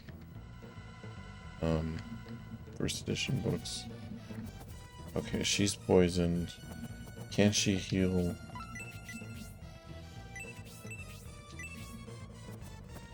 Alright, I'm gonna have her use the healing drop and then have somebody else try to unpoison her. I ask this because I'm curious what a Star Wars Evil D&D campaign interests you to join.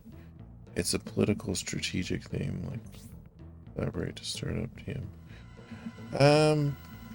Maybe. I don't usually play D&D except with like people I know. I'm interested though. Like,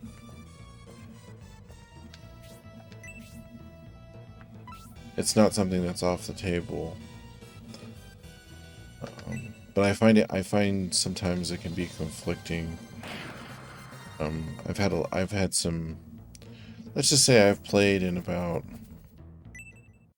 I don't know, hundreds of different campaigns of different RPGs probably.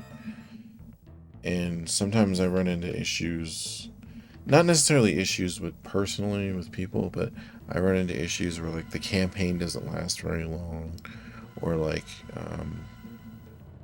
two other people are fighting. It just, and that can happen. To be fair, that can happen with any campaign. But we really need a DM. DM would also be the main villain. I've GM'd a regular West End game of Star Wars before. I've done West End, and I've also done the D20 system. The only problem I have with that is if I'm the DM or GM, it would be my own setting that I would be creating.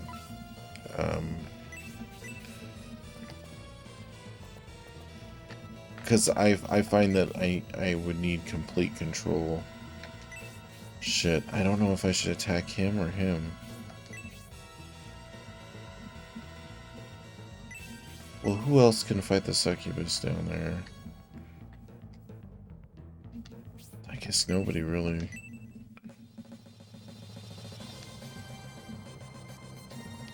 Actually, funny thing, the last Star Wars campaign I ran, I ended up making a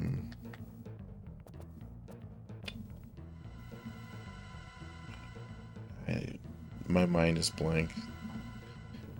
I'm trying to think of the race of Grand Admiral Thrawn, and I can't think of it right now. I'm fine with that, but are you open to hearing my idea if you're interested?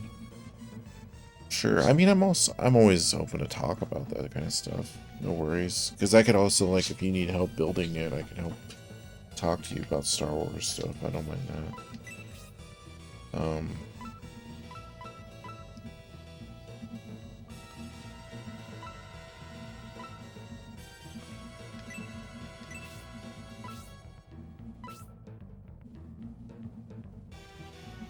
Yeah, no, I gotcha. It's always good to have an idea. I would definitely say though it'd probably be better if collaboratively you were the GM or DM in that case. Well, the DM or GM is usually any of the main villains. Like, for instance, when I run a campaign, I'm usually anyone who's not the character, I'm usually other NPCs, whether they be good or evil, other antagonists, or other creatures that are non-sentient, like blobs or, like monsters.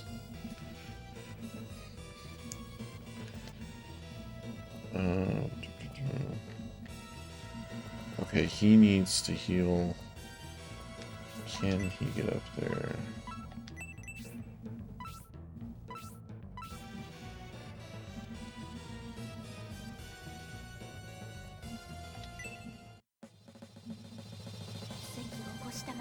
What do you think of a socialist galaxy setting? Well, what do you mean? What do you mean by socialist? Would you be running an old republic, new republic, imperials? Like what era were you thinking about running the campaign in? Were you gonna run it in Hut space? Were you gonna run it in unknown territories? Because that's the thing about Star Wars is the galaxy itself is so big that like you could basically go from one section of the galaxy to the other and it'd be completely different, like governments and like cultures.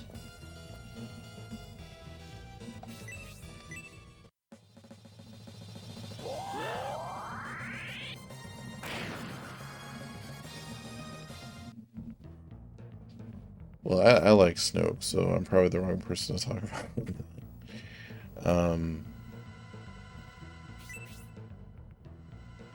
So you want to do like a stronger first order? I would probably do Old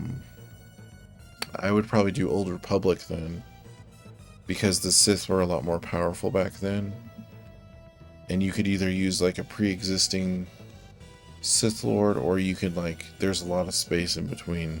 But the Sith Empire was very powerful back then. Like they had a lot more control over everything. Jeez, man.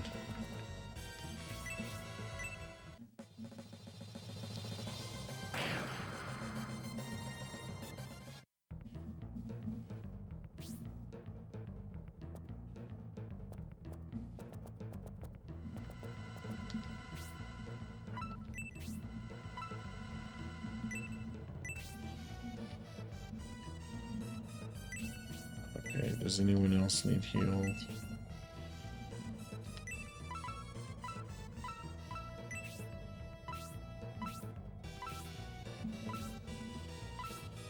You can hear now. Okay, cool.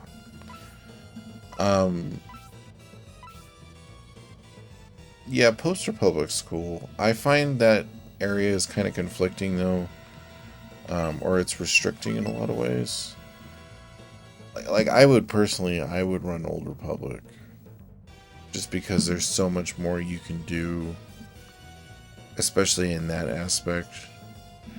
Because the Empire is so the problem with post Empire is they're so much weaker. I mean, I know the New Republic's not really like that strong, but like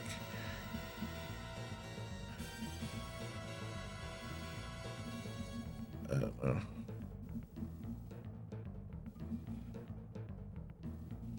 So you would want to be Snoke?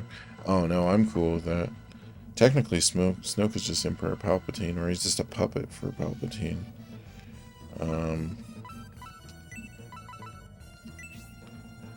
No, well, traditionally with a GM or DM, you're running everything. So you'd be running all his officers, anyone that's not a player character.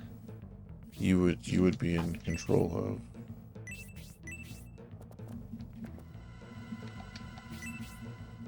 In fact, it's interesting in the West End. So the West End Star Wars game, which is the D6 game in the late 80s, early 90s.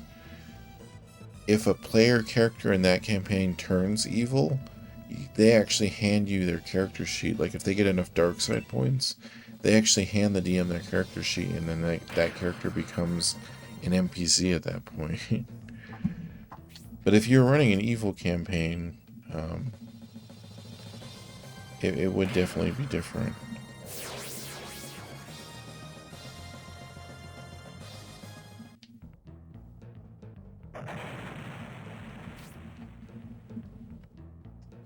Oh no, I was basically just saying you would be in control of everything, like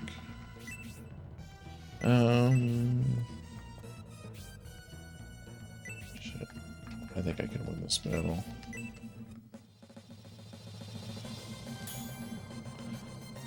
If they block like that.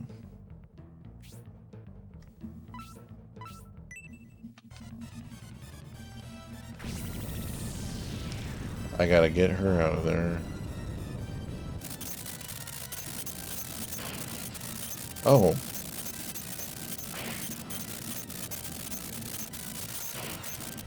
That one didn't do as much damage.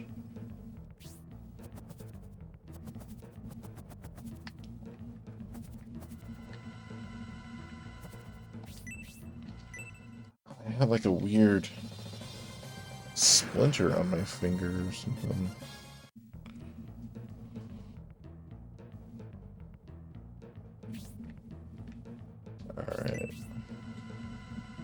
Let's finish this guy out.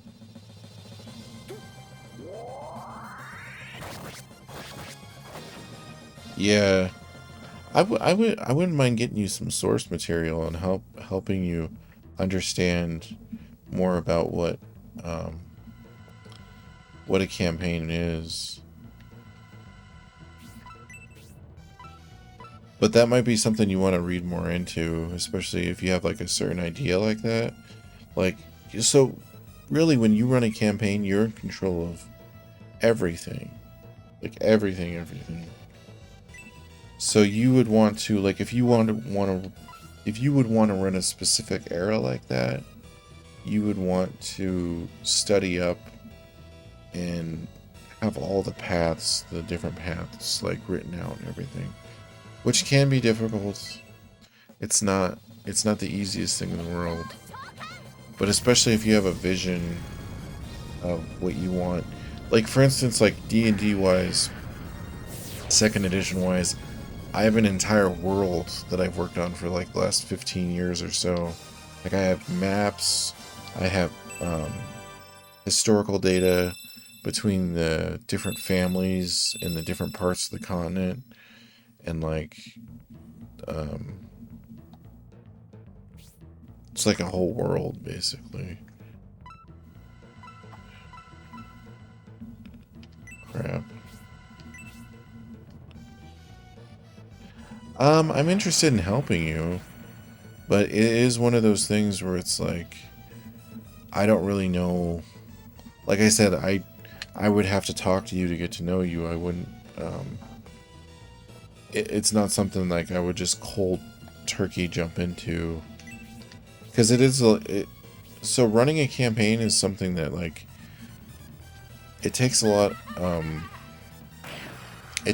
of effort from the players and the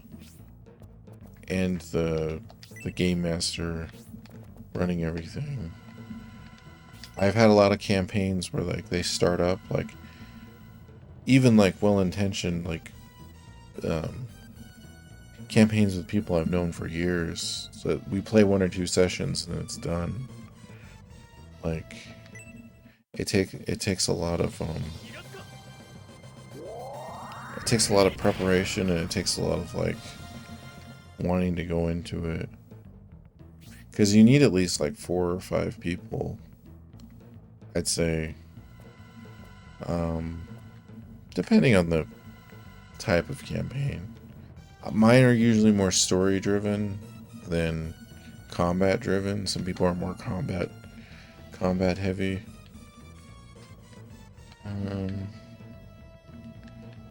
God, hold on, I'm so sorry.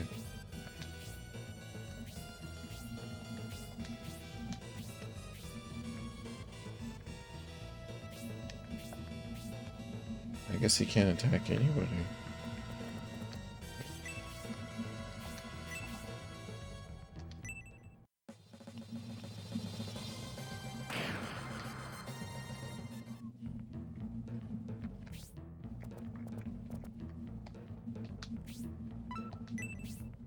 Okay.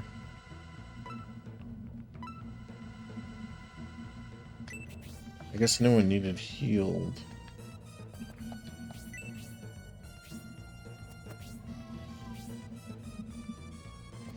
I'm gonna move him off because he's not as strong as some of these other people. Oh shit, Edmund needs healed. Actually, I'll just have him hang back for a while.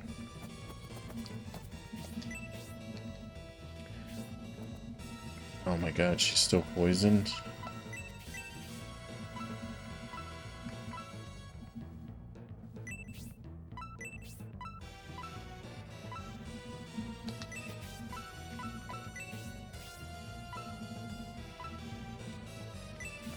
Oh, she already has an accessory.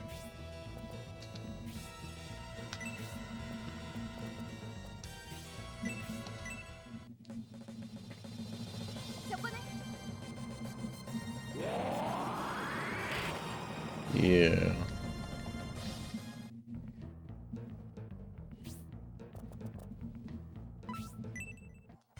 That's actually better. It's better for him to attack them anyways, because by dying, I don't lose the battle. He completely bypassed all the people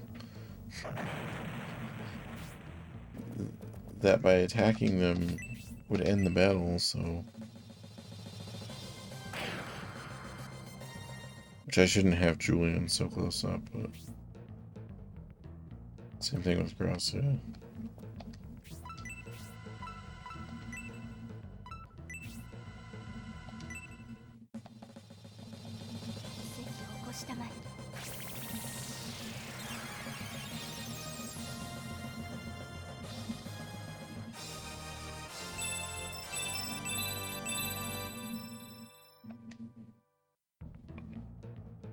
Shine and Force.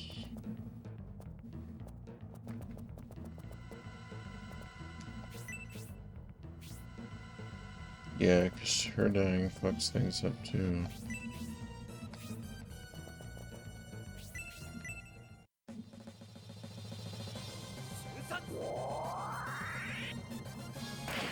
Oh, it was almost hit. Thought he was gonna do 40.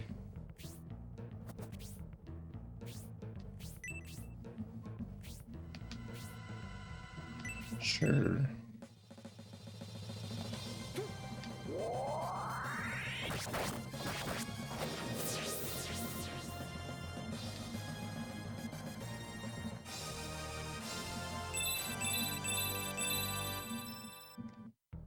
Yeah.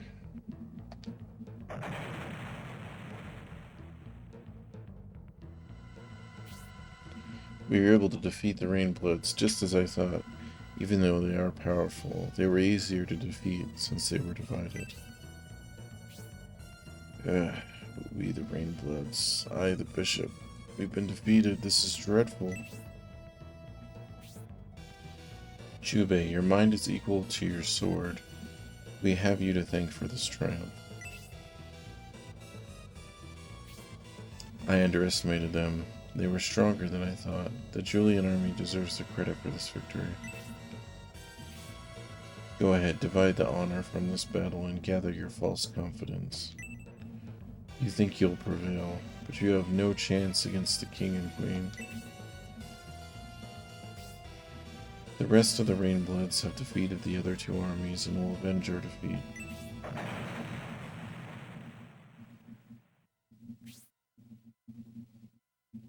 We defeated the bishop and pawn. The king and queen will seek to avenge them.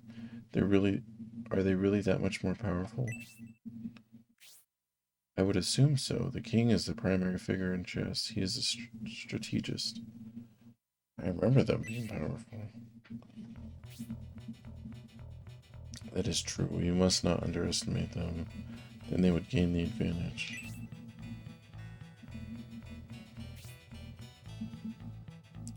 We should remain focused on our objective. Let's continue towards our kill, Julian.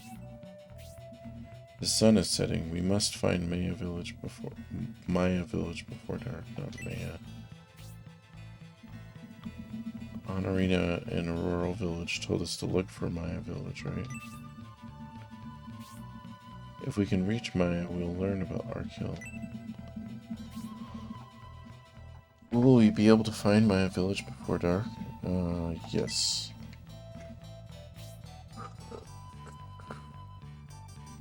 Let's search for Maya. I'm getting tired. Well said, Gracia. Let's proceed and search for Maya.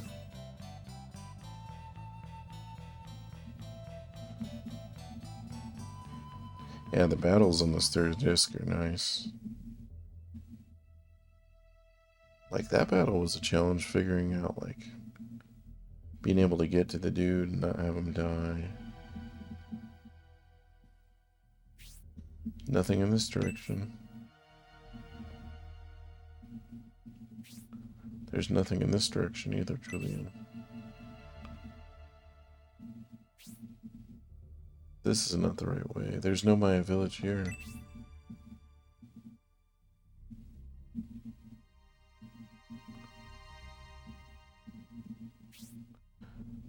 What about over there, Gracia? The village is not here. Perhaps we missed the road to Maya. Though we searched the area, we still haven't found it. That's not possible, Gracia. We are moving quickly, but we searched the area thoroughly. This music is very ominous. What's that? Oh, is it a giant saucer thing? What's the matter, Kate? What is it? Isabella, I hear a soft but strange noise. What is it? Soft and strange noise, Kate. What does it sound like?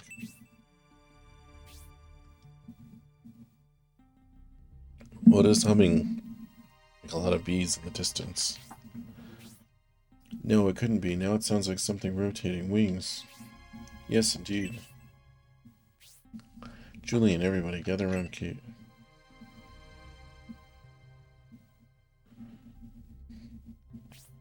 Kate said she heard strange noises. Is it coming from that direction?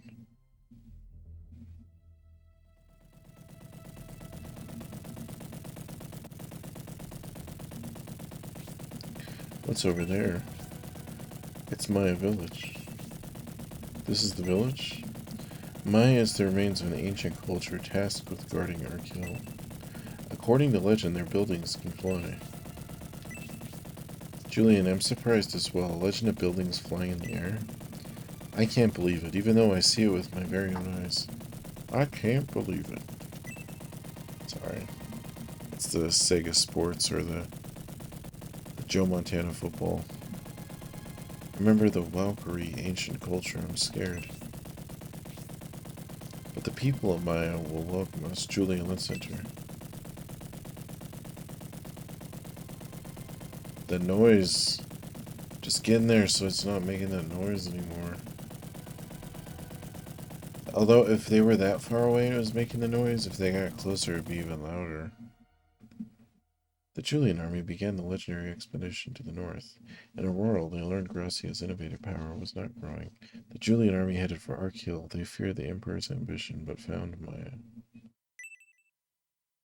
Sorry, I had to read that kind of fast. Chapter 4, Expedition to the North.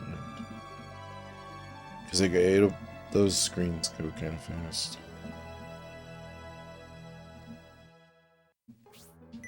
Yes, I'll record my adventure.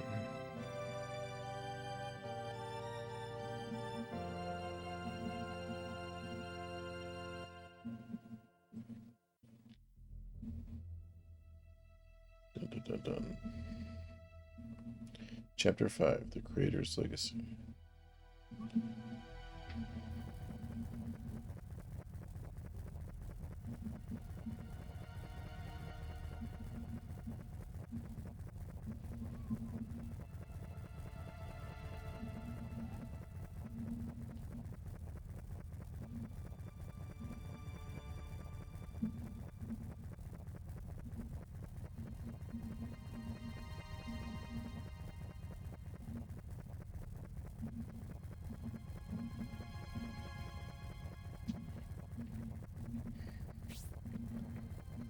What should we do? All the houses are here floating in the air. We can't talk to the villagers. They're probably asleep since it's the middle of the night. The people of Maya must be on the edge. When I sleep, I prefer not to leave the ground. Sleeping in the air is a tradition from ancient times. It's normal for these people. This is a problem. We can't communicate with them since they are asleep. Well, go to sleep. The sounds from the rotating wings is the only thing. There isn't any other activity.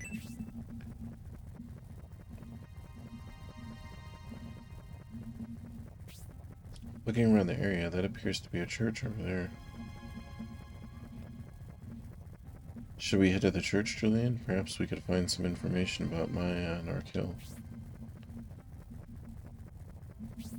Since the people are sleeping in the air, I doubt the priest would be on the ground. There's only one alternative, and that is to wait until dawn. It'd be a good idea to visit the church. It looks like we'll have to wait until tomorrow to meet the people of Maya. Potato, potato.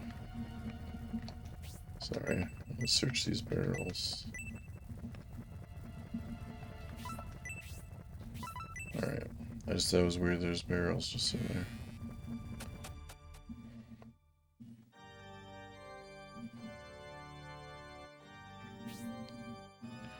Bring my guys back to life. Alright guys, well I am gonna save it and get some sleep because I gotta get up and go to the doctor and all that stuff. You guys take it easy, and I will be back tomorrow night for sure. As long as my body lets me, but it seems like it's doing pretty good, so fingers crossed, should be able to. But it's been fun. You guys have a good one. You too. It's always fun talking Triple.